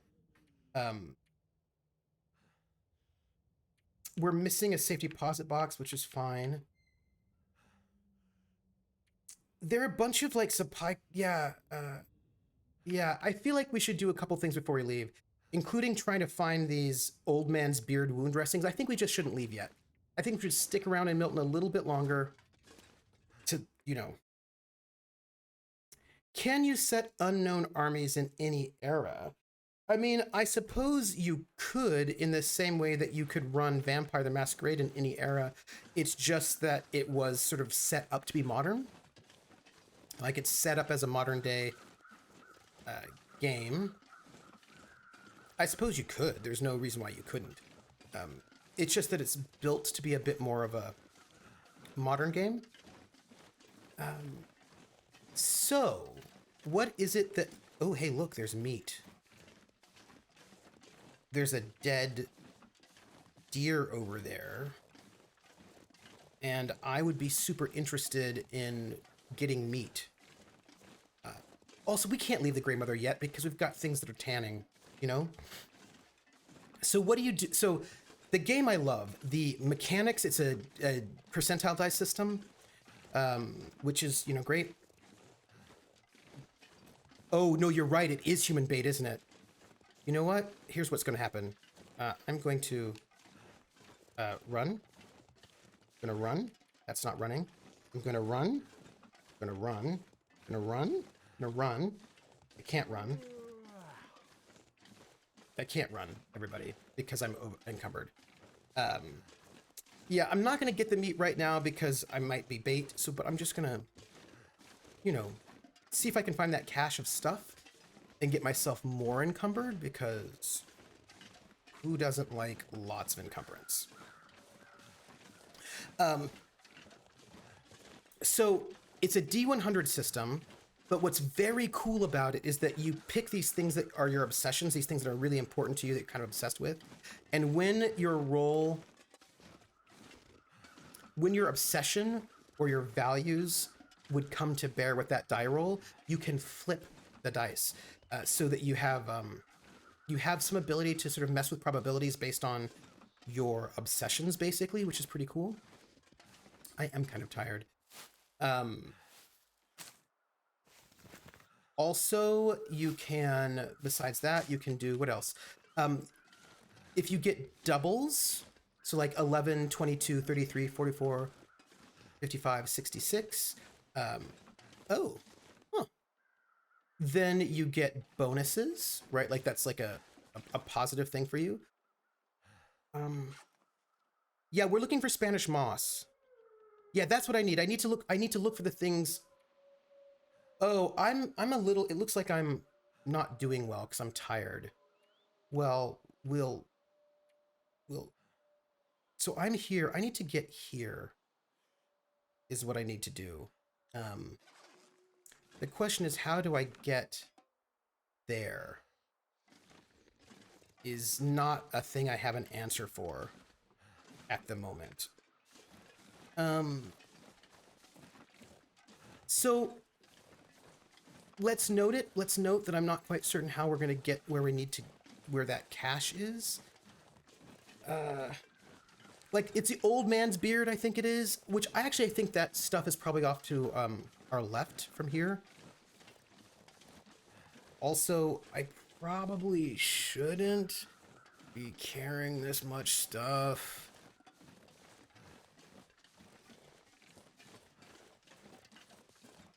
Yeah, but I also, if I'm gonna leave this area, I don't know if I'll be able to come back.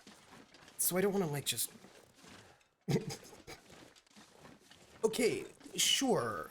Maybe it looks like I'm super over-encumbered, and maybe I can't even run right now because I'm so over-encumbered. Maybe all of those things are true. Maybe I just need to rest a little bit, and then I'll feel better. And look, see? I can drink water. Right now, I'm drinking water. Right? I'm just gonna drink a little bit of water so I'm less encumbered. Eat some food, right? Just like, oh, look, here I am. I'm eating food. I'm eating food that is about to go bad, like some saltine crackers, right? Like, that's great. And now I'm not encumbered. Here, I'll just drink more fluids. And look, I'm not even... Oh, the sky is really beautiful, huh? Look at that. That is super gorgeous. Although, the thing is, I actually kind of like the encumbrance. I like that I can't carry everything. It makes me kind of happy. You know what I mean? Like, I do like not being able to get everything that I want. I love that in a game. Probably says a lot about me. So, I'm going to tell you why I have not yet... why am I encumbered? Nor is a 50-pound cast iron pot he cooks with. What? Yeah, I've got it. Yeah, so I'm going to just do a little bit more. So look, there was a carcass there that I totally could have looted, and I will. I just am going to travel. Maybe, yeah, why run when you can walk? I'm going to just, I'm going to see how far I can get, and then I'll come back down and rest. It's fine. Keep it going. So, I love so much about Unknown Armies. I love the character creation. I like how characters... there's so much about it that I really love. But here's the problem with the game. Well, at least for me, at least. if you have players, you know what? Maybe it's not a problem with the game. Maybe, I don't know. I don't know what it's a problem with. So I want to head to my right at some point, Toon. Yeah, just walk and smell the roses. That's it.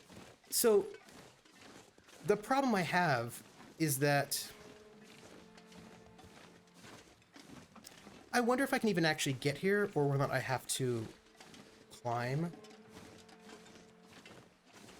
I don't know. Seems a little suspicious to me. Oh, The Ventures, Your Turn, My Turn, Walk Don't Run is an amazing song and I love it, and I also love The Ventures. I love The Ventures, and I want you to know that now it is in my head as well. In case you wanted to know, yes, you put that song in my head. Oh, there's so many really good songs. I don't know if I can... The problem is that there are these, you know, hills. And I don't know if I can climb the way that I need to climb. Do you see what I'm saying? Do you see what I'm saying? Because if I cannot climb it... yeah, it's a... Are you gonna let me... Are you gonna let me climb up there or no? Are you... No? No? I can't remember how to get up here.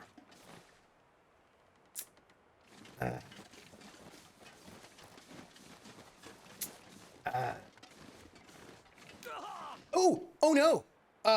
Okay. Hey everybody. I just sprained my wrist. I'm going to go back to the grandmother's house because I sprained my wrist. I don't know why I sprained my wrist. It has nothing to do with what I'm carrying. I'm certain of it.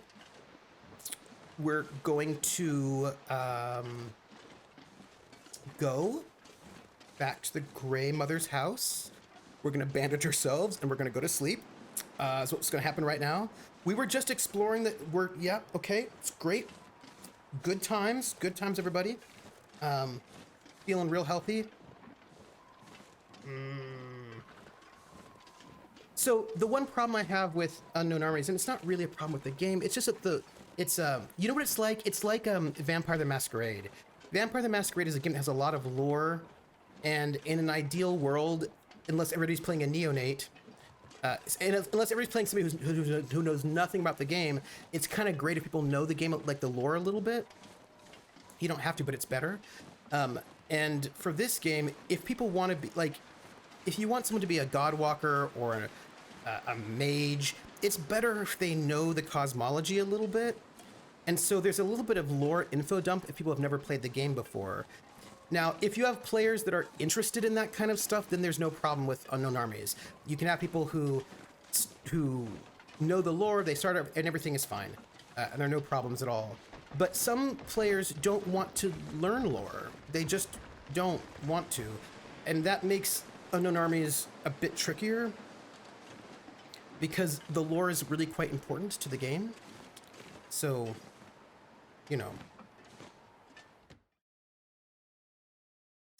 Yeah, it looks like we're gonna have a bad weather. So I'm gonna go inside. And I'm gonna go right over here by the fire. I'm gonna have some homemade soup because I have a sprained wrist and I feel way better when I am. So just don't play UA with players that don't want to know lore. You know, really, that's actually the case. That's true. I mean, that's really what it comes down to, right? That you have to actually play with people who are interested in lore, or else it won't be as, like, yeah. I need to find out what's up with my body because I feel like I have a sprained wrist. I do. I'm in pain. So,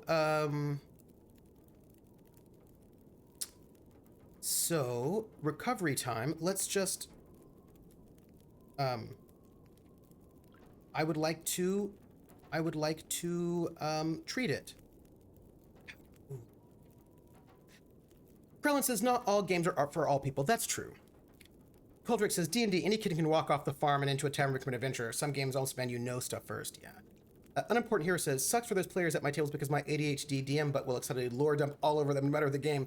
I try to be, like, careful about it, you know? I need to dump a lot of crack in the locker, yeah.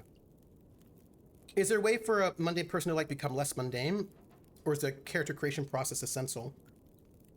The character creation process is pretty essential, but I think you could always do something like... But like, for example, you could become a Godwalker over time. Actually, that's not... You just have to start walking the path. You know, you start walking the path of the archetype and you can get that over time. For magic users, a time skip would be better to sort of represent the fact that you kind of lost your mind and are no longer particularly healthy anymore.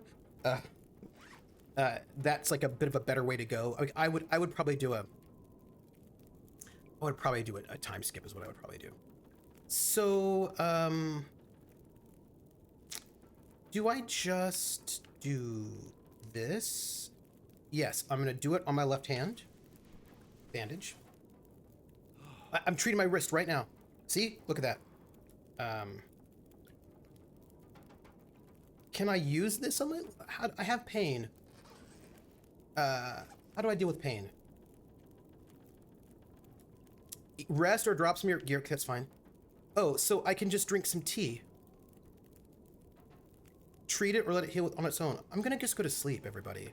I'm gonna go to sleep. Upstairs. It's very dark, though.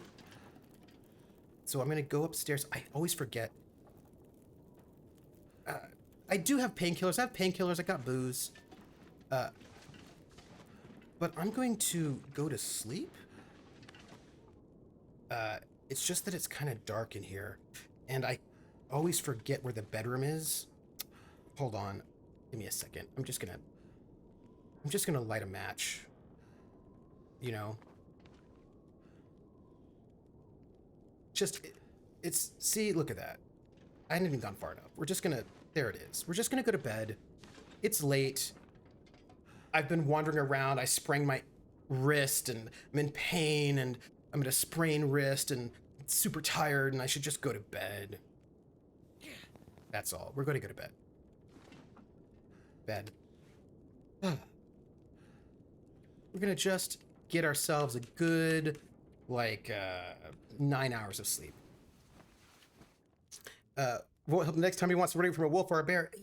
But what if I could drop the stuff and the bear gets distracted?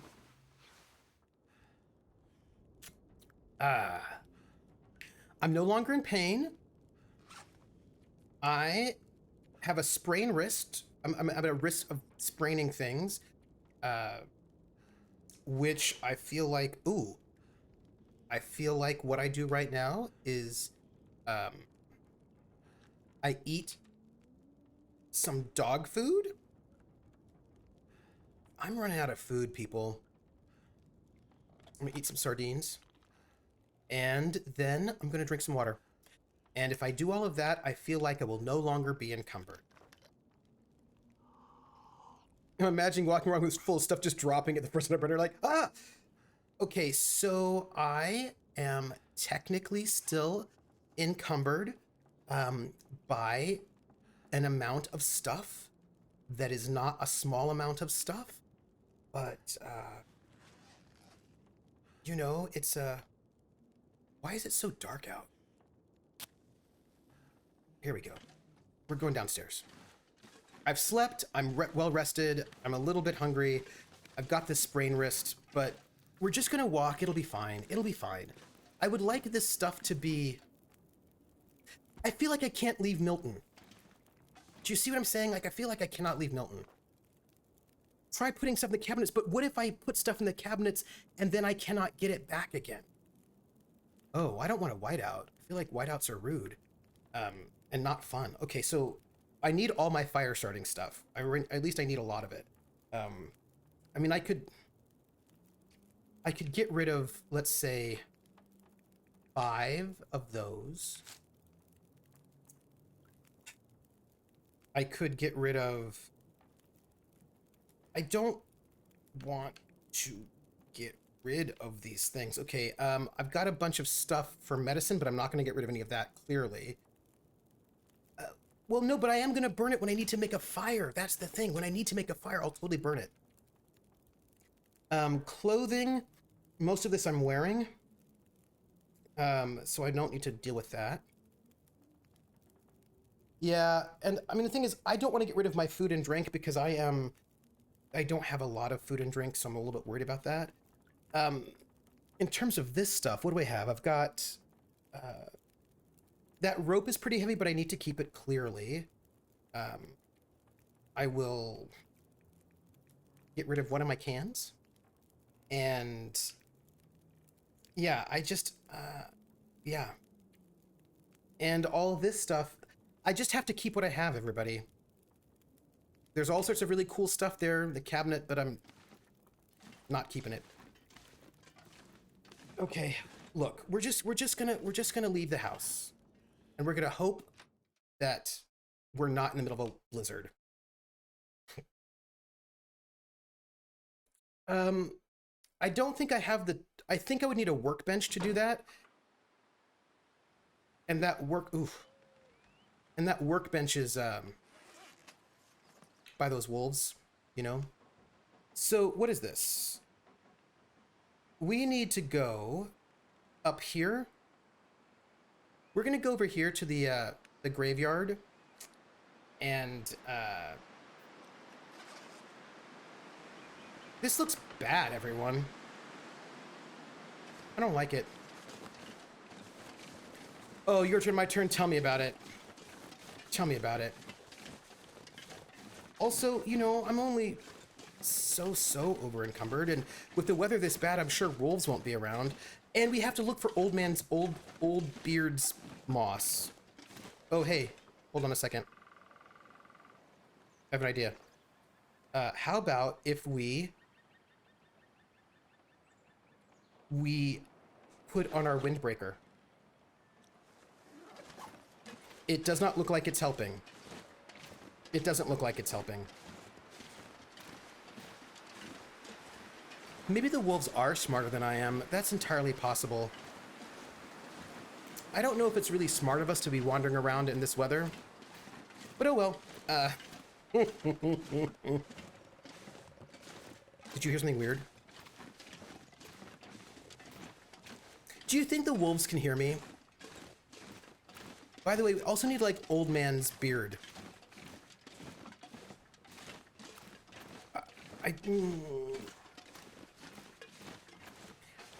I feel really loud. Also, I'm gonna just get a rock. I'm just gonna carry that right now. Also, I'm getting cold. I'm a little worried. It's cool, cool. Don't worry about it. Anyway, I would like to run Unknown Armies because I feel like it seems very cool. It's one of those games that, like, it's one of those games that I want to run. There are a bunch of games I want to run, but that's not the one I'm running next. I'll be running Tachyon Squadron over on Weave the Tale the week after next. You're right, I should have saved. And why don't I save right now? Why don't I save right now, as a matter of fact? Walking in the dark with a match in one hand, that is bold. Yes. Maybe they smell me. They could smell me. I don't know about anyone else, but your screen is varying shades of black on my end. It's just very dark right now. Do you see what I'm saying? It's very dark. Because I'm walking around when it's nighttime. Was what I'm trying to say. And... Oh, come on. Don't be that way, wolf. I'm gonna get in this car right now. I'm gonna just enter this vehicle. Hey, look, it's still cold. Just in case you were wondering, it's still cold. Here. I'm just losing heat less quickly. I actually really think I should probably put on that other jacket because it's warmer. You know, like it's not as good. Yeah, it's just a little bit warmer. Yeah. Hey everybody, how are you doing? Do you see the wolf? Okay, well, there it is. Yeah. I know, this is like we're so close to this church. If I can just get to the church before I freeze to death, like, I think I really can do it. Like, I think that I can get to this church before I freeze to death and die. I just need to not antagonize that wolf over there. If I can do that, we should be good, right? Like, just My fingers feel numb. stop complaining. This guy is a bit of a complainer. We're just gonna, I'm gonna try not to sprain my ankle, because that would be awful. Also, I don't think I can run. Yeah, it's cold. Crit to Twitch, it's cold. It's scary.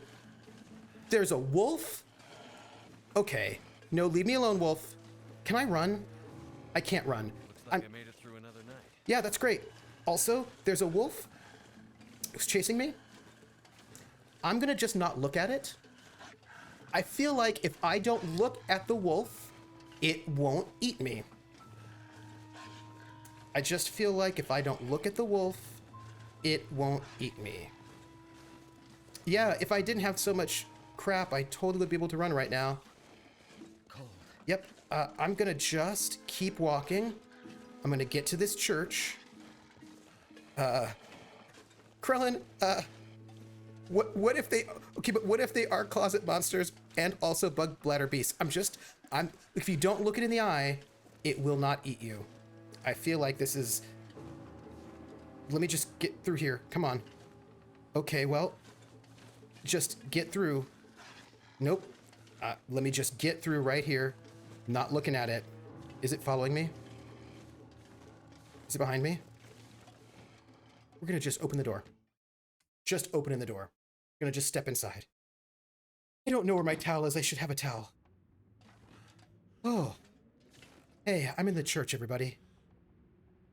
I'm a little cold, but I'm warming up.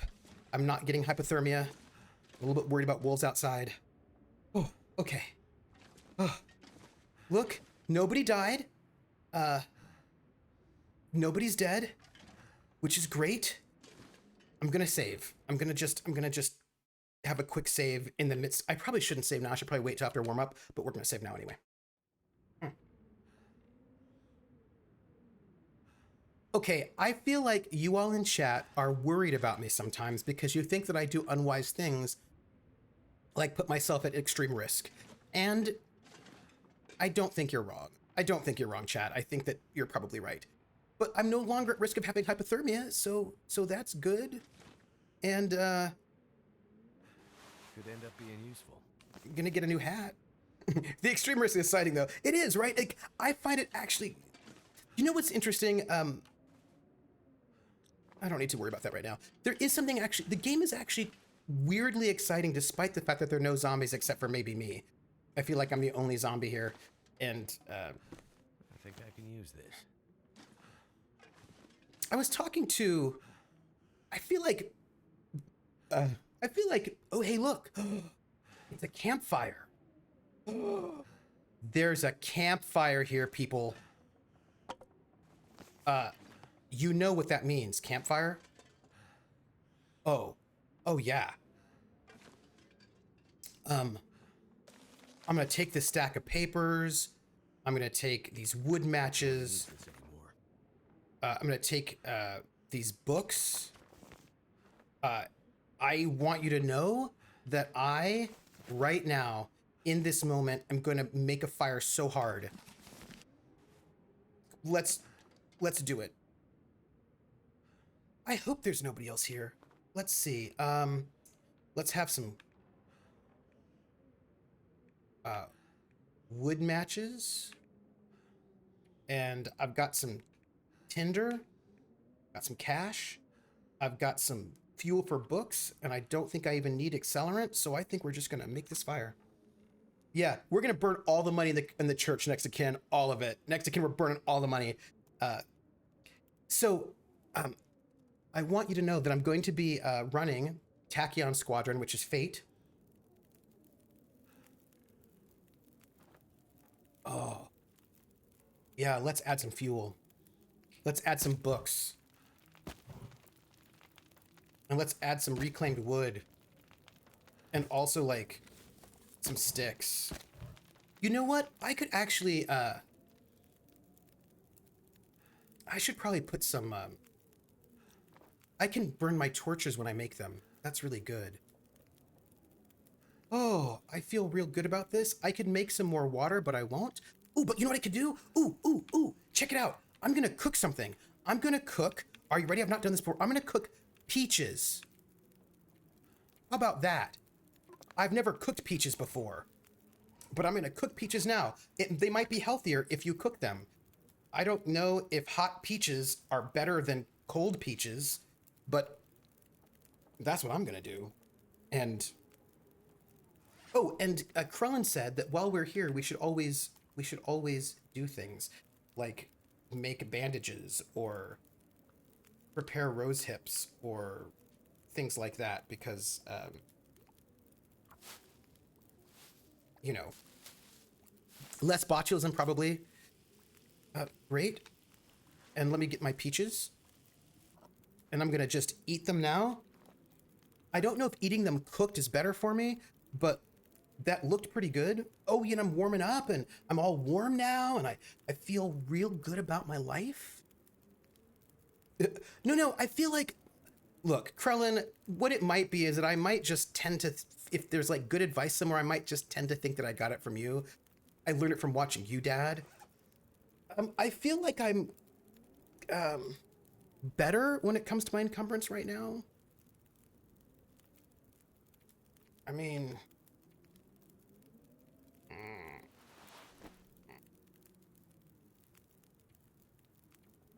yeah, so I'm just saying that I'm okay with being your, because you often give me good advice, and so I just tend to be like, did I get some good advice? It's probably from Krellin. Yeah. Okay, so we're gonna go outside now. This fire is... You know what I think? I don't want to scandalize you all, but I think I should probably at some point in time go back to the Grey Mother and pick up the stuff that I didn't, like, cause I'm like drying out those guts and that hide. And I feel like I should probably, where's my, hello? Oh, here? Yeah, there we go. I just feel like it would probably be better for me, I just feel like it'd probably be better if if I'm gonna leave Milton, I don't know if he'll be able to come back. If I'm gonna leave Milton forever, then I should probably pick up that stuff and take it with me. You know what I mean? Like, I just feel like it's probably a better idea. Yeah, like it's a better idea. Oh, hey, look, there's a note from the pastor. Starting to weigh me down. Yeah, stop complaining about how much you're carrying. Just, you know, you need to, like, suck up and drive on, soldier. I think that if you're over 10 pounds over your limit, it's bad for you, is what I think. Yeah, we're gonna leave the necklace at the grave. And maybe if I leave the necklace, I didn't read it. Oops. Maybe if we, like, leave the necklace, we'll lose all of our encumbrance. Which is how I feel like these things work. Collections. Let's see, we need the pastor's note. Bank vault code. Yeah, that's... I need this. Whatever. History of the collapse, highway robbery in cash. Pastor's note. Dear parishioners, it is with a heavy heart that I inform you of the Archdiocese's decision to withdraw me from St. Christopher's Parish due to lack of activity.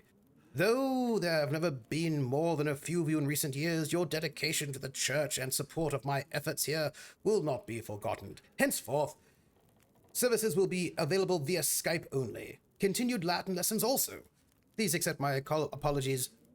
God bless, Father Francis McGill. Ah, poor Father McGill. You know, I'm kind of carrying a lot of stuff right now. Oh well. Is that really bad? I feel like it's not. I mean, it's only bad when wolves are chasing you, and you might die. Just, yeah. Oh, look, there's a metal pail and accelerant. We're just going to take some accelerant.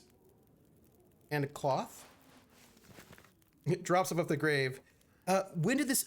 You know, okay, so here's something that's really interesting that I didn't know. So this game apparently takes place in chapters. There are multiple chapters to this game, and they have not yet released all of them. Apparently we're waiting on chapter 4. I assume I must be on chapter 1 myself, but I don't know. I can't say. Keep your distance. Oh, I should save. Sorry. I just got myself in a better position in life, except for the over-encumbrance part. So I should probably... I feel like it's like, what, a year old, 2 years old? I don't know. Time, it's Blur's Day. Time is difficult. Okay, so we're going to go to the graves, and we're going to find Lily. No. Tyler Clark. Died young, looks like. I wonder if the character I'm playing is going to complain about, you know, how much they're carrying again. Should probably stop. All right. I wonder if that's Lily up here. Is this you, Lily? Ryan Smith. No. Huh. All right. Well. Huh. Let's look at our map. Because maybe it is, yeah. Oh, it's 2014? What? Well, oh, other side. Graveyard on the other side. Speaking of, you know what's interesting about that? Or at least what I think is interesting about that, is that this game has a slightly stylized look. And I feel like games that have a slightly stylized look often last longer, like age better, than ones that are trying to go for hyper realism. Hey, look, there's that wolf who's my best friend. By best friend, I actually don't mean my best friend. I'm being facetious. I don't think the wolf is my best friend. I think the wolf is my best fiend and wants to eat me. So, yeah, and actually, see, Barontor, why are you in my brain? I was thinking about WoW. I was thinking about how WoW ages really well. So here's Lily, it looks like. 69 to 85, so that's what, 16? So she died when she was 16. Okay.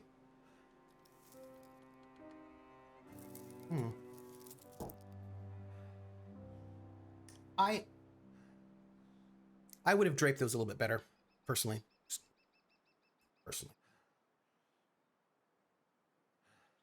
Well, since I'm here, let's see if the fire is still open in the church. If it is, let's warm ourselves up.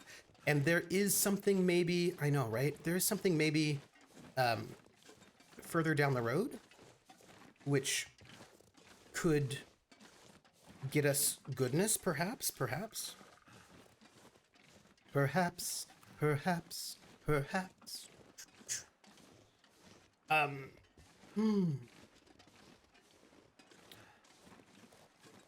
So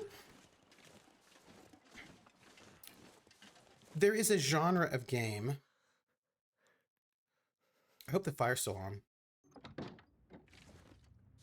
Are you still open fire? You are not. Why are you so irritating? Should I start a new fire? I mean, I could.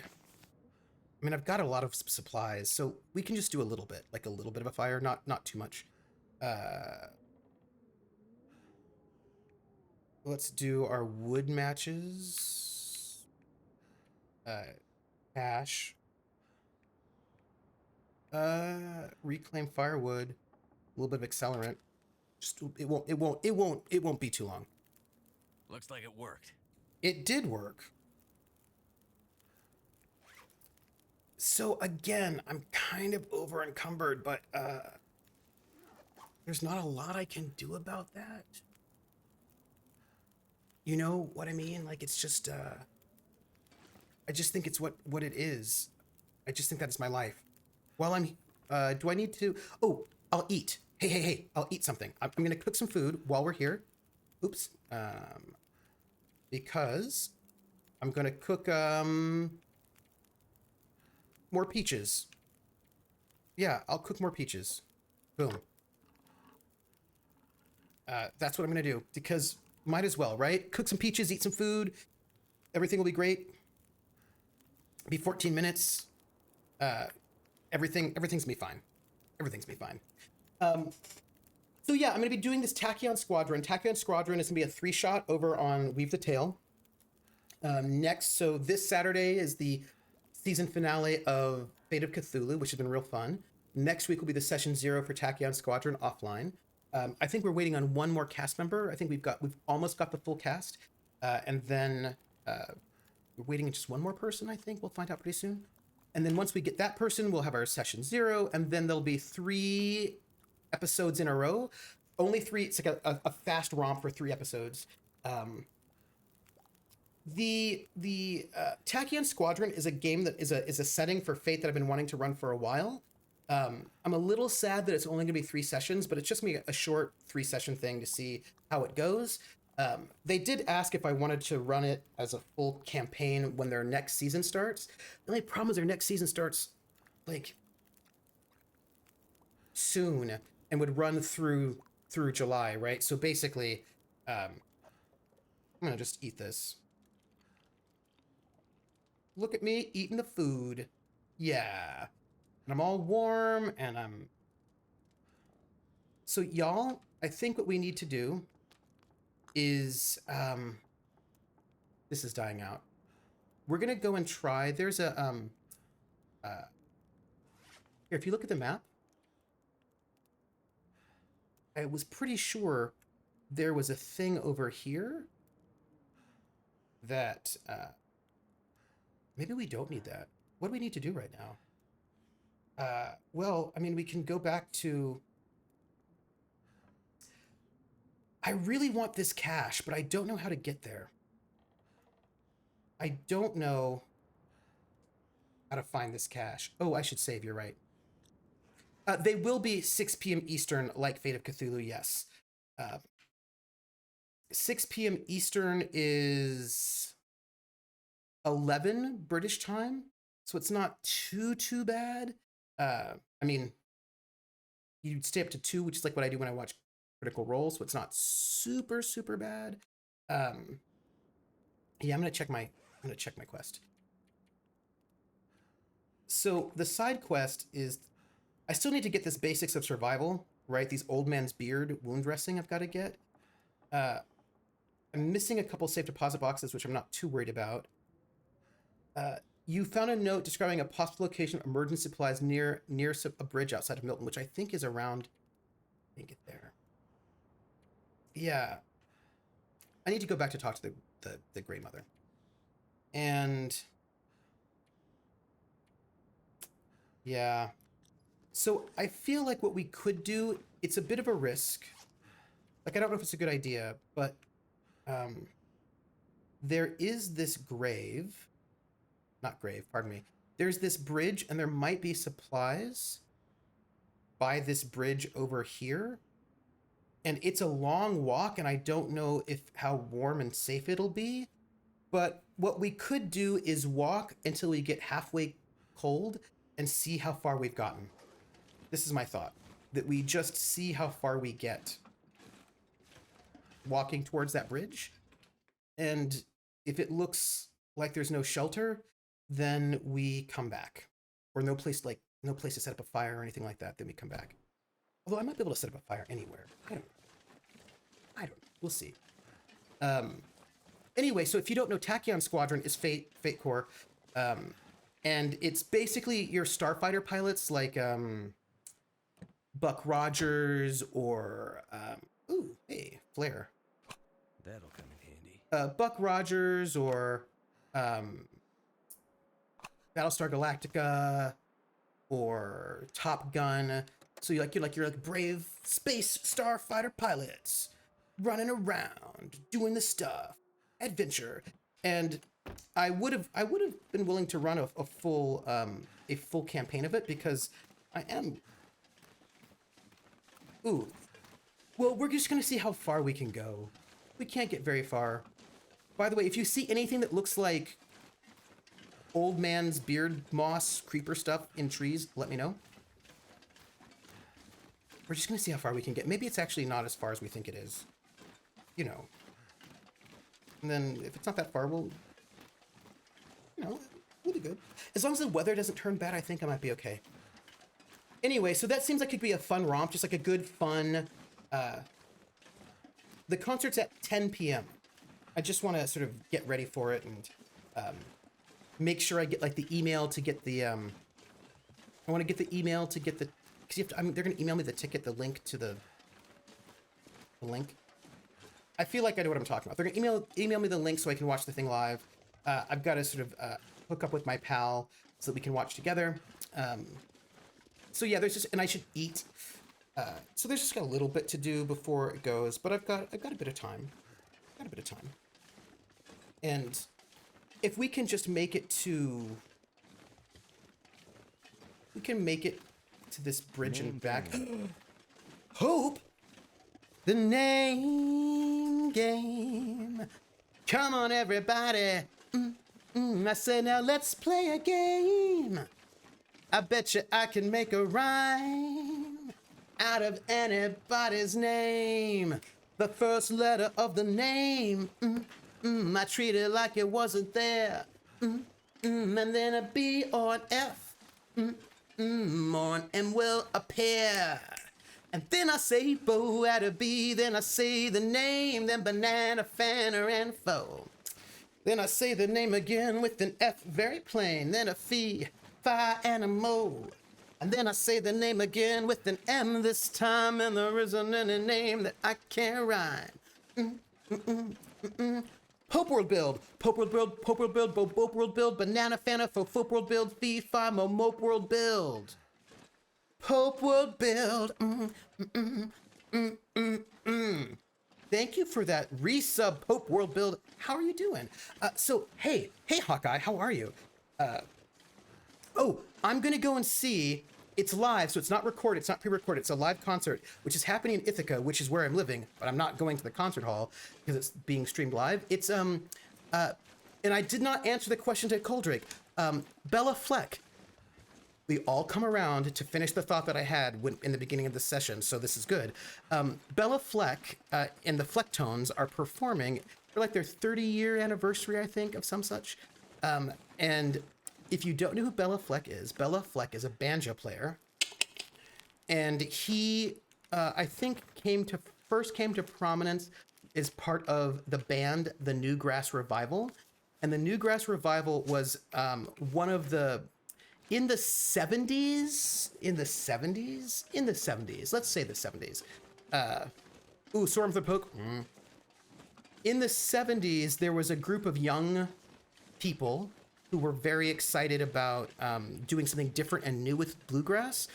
Victor Wooten, yes, indeed. Your turn, my turn. Yes, indeed. So they're trying to do something new with bluegrass, and the band that he was in was called the Newgrass Revival, and they were one of these bands, the Newgrass Revival, the Seldom Seen. There were a couple of bands that did. Oh, I saw them a while back, and they're so good. I saw them twice, 3 times maybe, and they were they had, like for example, they used drums.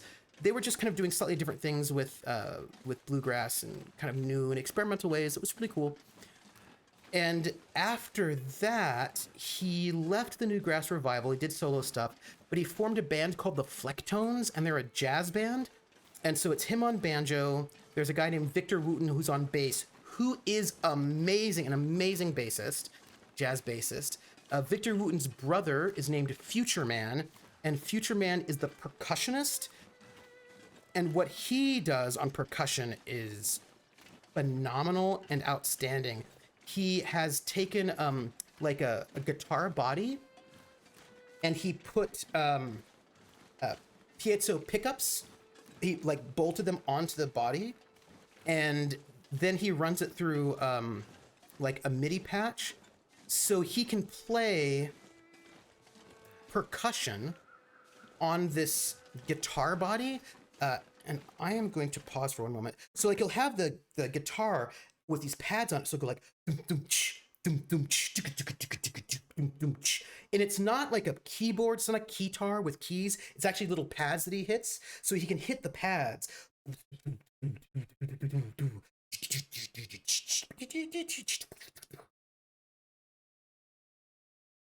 Right, and so like it's like MIDI drums, but on this thing he's built himself. All this history made me think of Lester Flatt and Earl Scruggs. They were from the Grand Ole Opry, where the guest stars and Beverly Hills. And of course, Earl Scruggs was really important in terms of banjo styling. He played with Bill Monroe, who sort of invented bluegrass. So, you know, big deal, big deal. Okay, we're getting close. So they've done like basically, Bela Fleck is this massive figure, and then he went to Africa. He played with some people who did like sort of traditional, like forefathers of the banjo. He does classical music. He does. I got to see him with. He was playing with Yo-Yo Ma, I think, and someone else as well. They were doing sort of classical music on the banjo. I got to see that concert. So I've seen them. Oh, and then I also see them. I got to see them play. So it's like a Guitar Hero guitar. Yeah, Jared, it is. And he invented the whole thing himself. And I got to see him play some classical music. I got to see him play blues, jazz, bluegrass. And then I got to see him in a concert with one of the guys that had been with the Grateful Dead as well. So, you know, he does this wide-ranging amount of stuff. And yeah, and they're doing a 30-year concert, a 30-year anniversary concert coming up tonight, actually. And I didn't know about it until tonight. I happened to look at the on Facebook. I've not been looking at Facebook. I've been really bad about Facebook, or good about Facebook. I don't know. Anyway, I happened to be on Facebook, and boom, it turns out that they're playing tonight in the town where I'm currently living, but I'm not going to. So like that was just really cool. So I'm going to go. So I'm not going to host Critical Role tonight, because tonight I'm going to go and see Bela Fleck. And I love a good banjo. He's a very good banjo player. He also is like one of those like banjo wunderkinds. Like I think he started like playing when he was like he was winning competitions when he was like 1 year old. That's a lie. He was not 1 year old. I made that up. But you know what I mean. You know what I mean. Yeah, so I actually think we can get to the bridge and back because the weather's pretty clear. And if we get to the bridge, which is right up there, we can get the stuff. I'm seeing vultures. Listen to Heartland and Appalachian Anthology. Joshua Bell, Sam Bush, Bela Fleck, Yo-Yo Ma, Mike Marshall, Edgar Meyer, and Marco. Oh yeah, I got to see him with Yo-Yo Ma, Mike Marshall, Edgar Meyer. They were doing a quartet. I got to see them in tour for that one. But like, his stuff is really good. He's a great banjo player. I am always in awe of him, is what I would say. But wait, it looks beautiful right now, don't you think?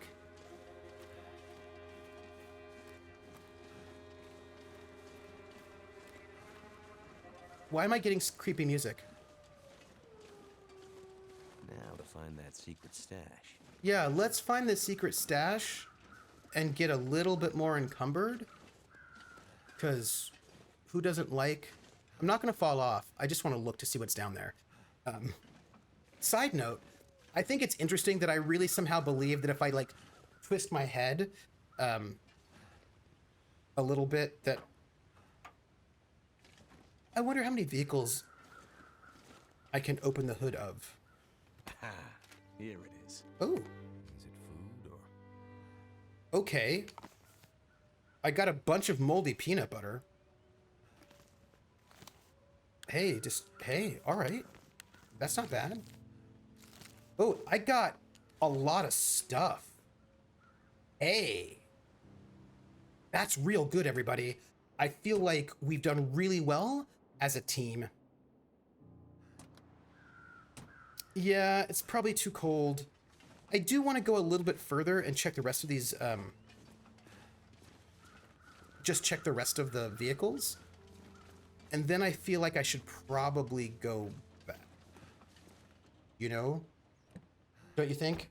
I should probably also save because I'm not dead. I should probably... Ooh, hey, look, there's a falls. We should look. Hey, I played this game called... Yeah, Shell Jacket, right? It looks real good. Oh, look at that. People, look at that. Ooh. That looks really gorgeous. I bet that water is super cold, though. And you wouldn't want to bathe in it. I'm going to save. I'm going to save it. It's going to happen. And once I get to a slightly better space in my life, I'm going to check out that Shell Jacket and see if it's better. I just somehow believe that I'm going to find, like, shelter or something good. You know? I don't know. I can't say. I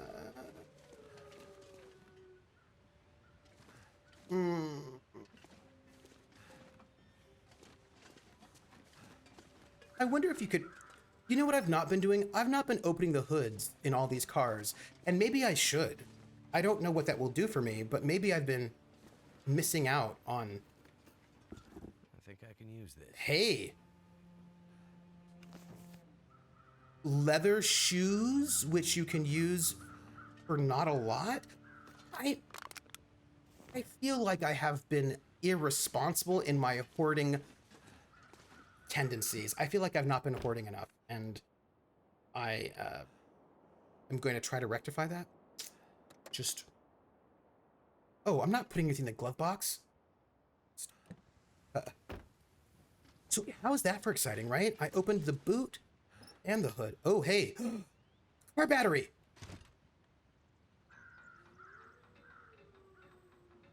Okay.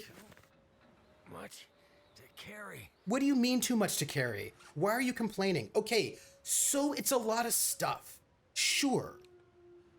Why is he complaining? Ugh. Oh, you're right. Maybe I did need the pry bar. Oh, hey, guess what? Guess what, everybody? I cannot move. In case you wanted to know, I have so much stuff on my person right now that I can't move. So I learned something about things. Let's have some peanut butter. I feel pretty excited to know that if you carry too much, you can't walk. Yeah, car batteries are super heavy. Oh, look, I can walk, but, yeah, so let's look at this car battery and let's see if we can harvest it. And maybe if we harvest it, I need a hacksaw. It's 15 pounds. All right, well, that's cool. We're gonna drop that car battery. I feel really sad about that. Like, I just feel really sad about the lack of car battery in my life. I feel like we came all this way. We had all these adventures together. Oh gosh, hey, speaking of car batteries, look, there's another one. I want a hacksaw, people. I was in the army this one time, and in the army, we use the... Ooh, what is this? Cloth. I'll take it. So in the army, the Humvees? You know, Humvees. Humvees have liquid batteries, and if you don't want to get the battery acid liquid on your person because it's bad. I really don't feel like peanut butter, especially moldy peanut butter, always helps.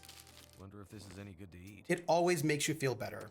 You know what I mean? Like that's just one of those things. It's I think everybody is like, oh, I want really moldy peanut butter. I feel like that's just like a... Ooh, look, pry bar.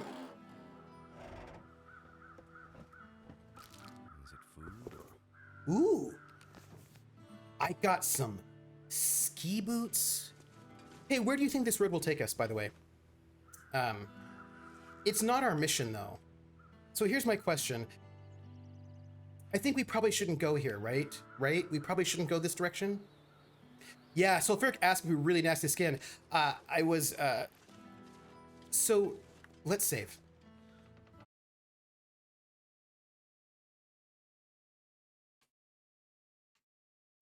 Yeah, let's save right now. Yeah, I think you're right. Let's you know what we're gonna do? We're gonna just check out our clothing at the moment. Some of it is wet. Cool, cool, cool, cool. This I do not think is better. It's a cotton toque. I think I'm just gonna no. Oh, sorry. Back. I don't want to repair it. I'm just gonna harvest it. Just gonna harvest it. We're gonna check out what we've got. So we've got a simple parka. What's better? We've got this outer layer, a light shell, which may not be as good as what I currently have. We'll see. We'll see. You're right. I do. And I'm you know, here's what. I'm not going to walk back. I'm just going to see. So this light shell is less warm, but it weighs less, and it's warmer. Well, no, it's better against wind and... I don't know. Should I go parka or should I go simple shell? The parka's warmer. You know what, though? I can harvest this. I'm still torn about... a little torn. Just... I don't know. I don't know what to do. Oh, oops.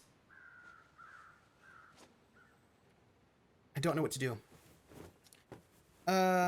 Thank you. I've got like... I'm gonna finish dressing myself and then I'm gonna save and go.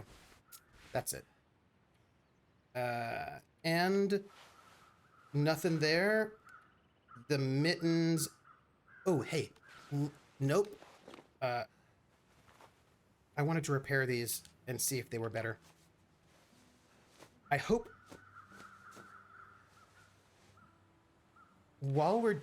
oh, gosh. They need a lot of repair. Oh, they need a lot of repair. So, did I fail to repair it? I repaired those, right? Yes. Repair again. So, I'm really excited. I'm really excited about this Tachyon Squadron that I'm going to be running. I'm going to be running another game that'll be 6 sessions after Tachyon Squadron on another channel. But I cannot tell you what... oh, yeah, those are way better. I can't tell you what it is just yet, I don't think, because I think it needs to be a surprise. But it's gonna be cool, and there's some people in here who are gonna be definitely excited to hear about what it is. Side note about that. By the way, I'm just gonna give you my where you can find me next is what I'm gonna do. Let's see.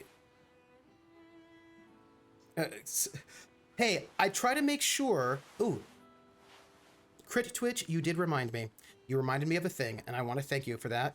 Do I have... is this currently up to date? Let's see. Witcher, Aether's Walkway, City of Light and Shadow, Romance of the Blue Rose. Yeah, yeah. No, these are all the things that I'm running before I move. It's everything that I'm doing before I move. These are some climbing socks. That's not what I meant to do. Ugh. I meant to actually repair those. I'm doing it. I'm doing it. I'm just repairing. Like, once I finish my clothing, then I'll feel good about my life. And then I can be done. The book's going. I need to do more work on it, but I also need to, like, email this person who asked me to do some stuff for them, and... got a lot on my plate at the moment, but... The sun's setting. It's gonna get a lot colder soon. oh, that's why. Got it, right. Sure, sure. You know, my book on my trans voice book. So, let's see. We're going to repair these ski boots. the call. Oh, no, no worries. Repair. Repair. Okay, okay. I'm almost done. Look, I'm just gonna get myself back. Let's just see if these are better. They are heavier. Wow, they're a lot heavier. But they are warmer. They're heavier, folks. I don't know what we do about that. No, I'm gonna be gone in the next 7 minutes because I'm already doing my wind down. So do I do my boots, which don't slow me down as much? No, I wear the boots. Fine. I wear the boots, everybody. But I'll keep the other shoes. And it's now dark. And I need to... Oh, gosh, people. It's not great. Let's real quick have some condensed milk. More peanut butter. So this is why I'll also have the climbing boots. And then I have them both. And I'm going to drink all this water. And then hopefully it will not be as... there we go. Okay. So I'm still over encumbered, but not by as much. I mean, I still am over encumbered, but I'm okay. There we go. Look, this is it. Right now, we're just walking and talking as I climb out. So let me see. So I want to say thank you all for watching me play. This has been really lovely. I want to thank you all for being here, and I've got to tell you a secret. Soon.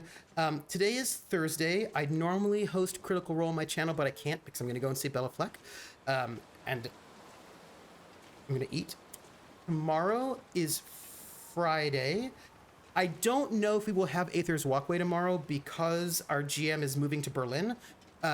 Lindy and I might do the third date of our one-person, like two-player RPG. But she has to do a lot of housework, so I'm not quite certain. I will let you all know if we have Aether's Walkway tomorrow at 1 p.m. Eastern. We may or may not. However, we will definitely have City of Light and Shadow at 7 p.m. Eastern on my channel tomorrow with our new player, who's very cool, and I think you'll really like their character. I'm very excited for it. So it'll be the big party. There's a lot going on. So come and watch us on Friday for City of Light and Shadow. Saturday is at noon will be my Outer Worlds. Need to find some place to escape this cold. Yeah, I know. Just work on it. You need to relax. We're gonna get to the church. It'll be fine. So I hope it will be fine because that's gonna be life. So we've got a new player. Iffy is making a new title sequence for us as we speak, and doing the graphic design work that he does magically. On Saturday, you can find me playing the Outer Worlds at noon, asterisk, and then at 6 p.m. Eastern over at Weave the Tale, I'll be gymming the last episode of Fate of Cthulhu, the very last episode of that, which has been a blast, so you should find me there. But, Sunday, by the way, at 11 a.m. on my channel and Little Red Dot's channel, we will be doing Simply Divine, more Divinity Original Sin on Sunday morning. So that's the rest of the week. But I will say, I have been... The church is on its way. We're on our way to the church, yes. But I did want to say, I have been working on a Celine Dion song on my banjo. And so I'm going to play the banjo on Saturday because I'm trying to get my Banjo Saturdays back where I get back to the banjo because, you know, it's been... I just need more practice on my banjo. So I will be playing the banjo on Saturday, and it might be Celine Dion. So if you want to see me play Celine Dion on the banjo, then you definitely need to come and watch me play the Outer Worlds on Saturday. So that, I think, is everything. I am going to stop playing right... Do you think I will warm up if I'm in the car? That's my question. Do you think if I sleep overnight in the car, I won't die? No, I'm not going to die. I'm going to... Because if I can just... the sky is beautiful, isn't it? Right? Look at the sky. It's gorgeous. And look, there's a car there. And maybe I won't die if I'm in the car. Yeah, so, but like maybe I'm not that far from the church, but I'm gonna quit this game soon. Maybe. Let's see what happens when we climb inside this car. If we enter this vehicle, okay, look, we're good. We're good inside the vehicle. This is great. That's great. We're fine. I am going to, look, we're not gonna die at all. We're gonna, can you sleep in a car? I don't know. I can't say, but what I can say is that we can save the game right here. We're gonna save it. And then, after we save it, go in here. Boom! Also, I'm gonna quit the game, and we're gonna just remember we need to go back to the church. That's it. All right, everybody. I did the whole thing. I gave you my outros. You are great. I don't think I forgot anything. Celine Dion, also GOAT. Thank you all for being here. You all have been lovely, and I cannot wait to see. Oh, socials and all that, right? Yeah. Socials. If you want, you can join our Discord. You can follow and subscribe this channel if you like. Hang out with us on our Discord.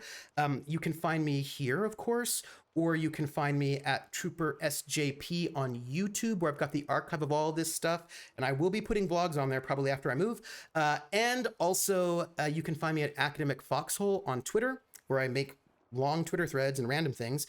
Or I have a Patreon, which is also Academic Foxhole, and that Patreon goes to support the RPGs on my show, because I want to pay the cast so that people can, you know, because I put them through the ringer, and so I want to make sure that I pay them, and also of course our graphic designer and all of that business. So if you want to help me do that, you can go and become one of our Patreons. And I think that's Salixin, Saalaksin, Salixin, I believe, will host Critical Role. So instead of coming to my channel to watch Critical Role, hang out over at Salixin's channel tonight if you want to watch Critical Role and chat about it in a channel that does not have 60,000 people. So that said, I am gonna go. I'm leaving. I'm out of here. And because I love the logo so much, we're gonna jump to logo. All right, everybody, take care of yourself, and I will catch you on the flip side. Bye, everybody.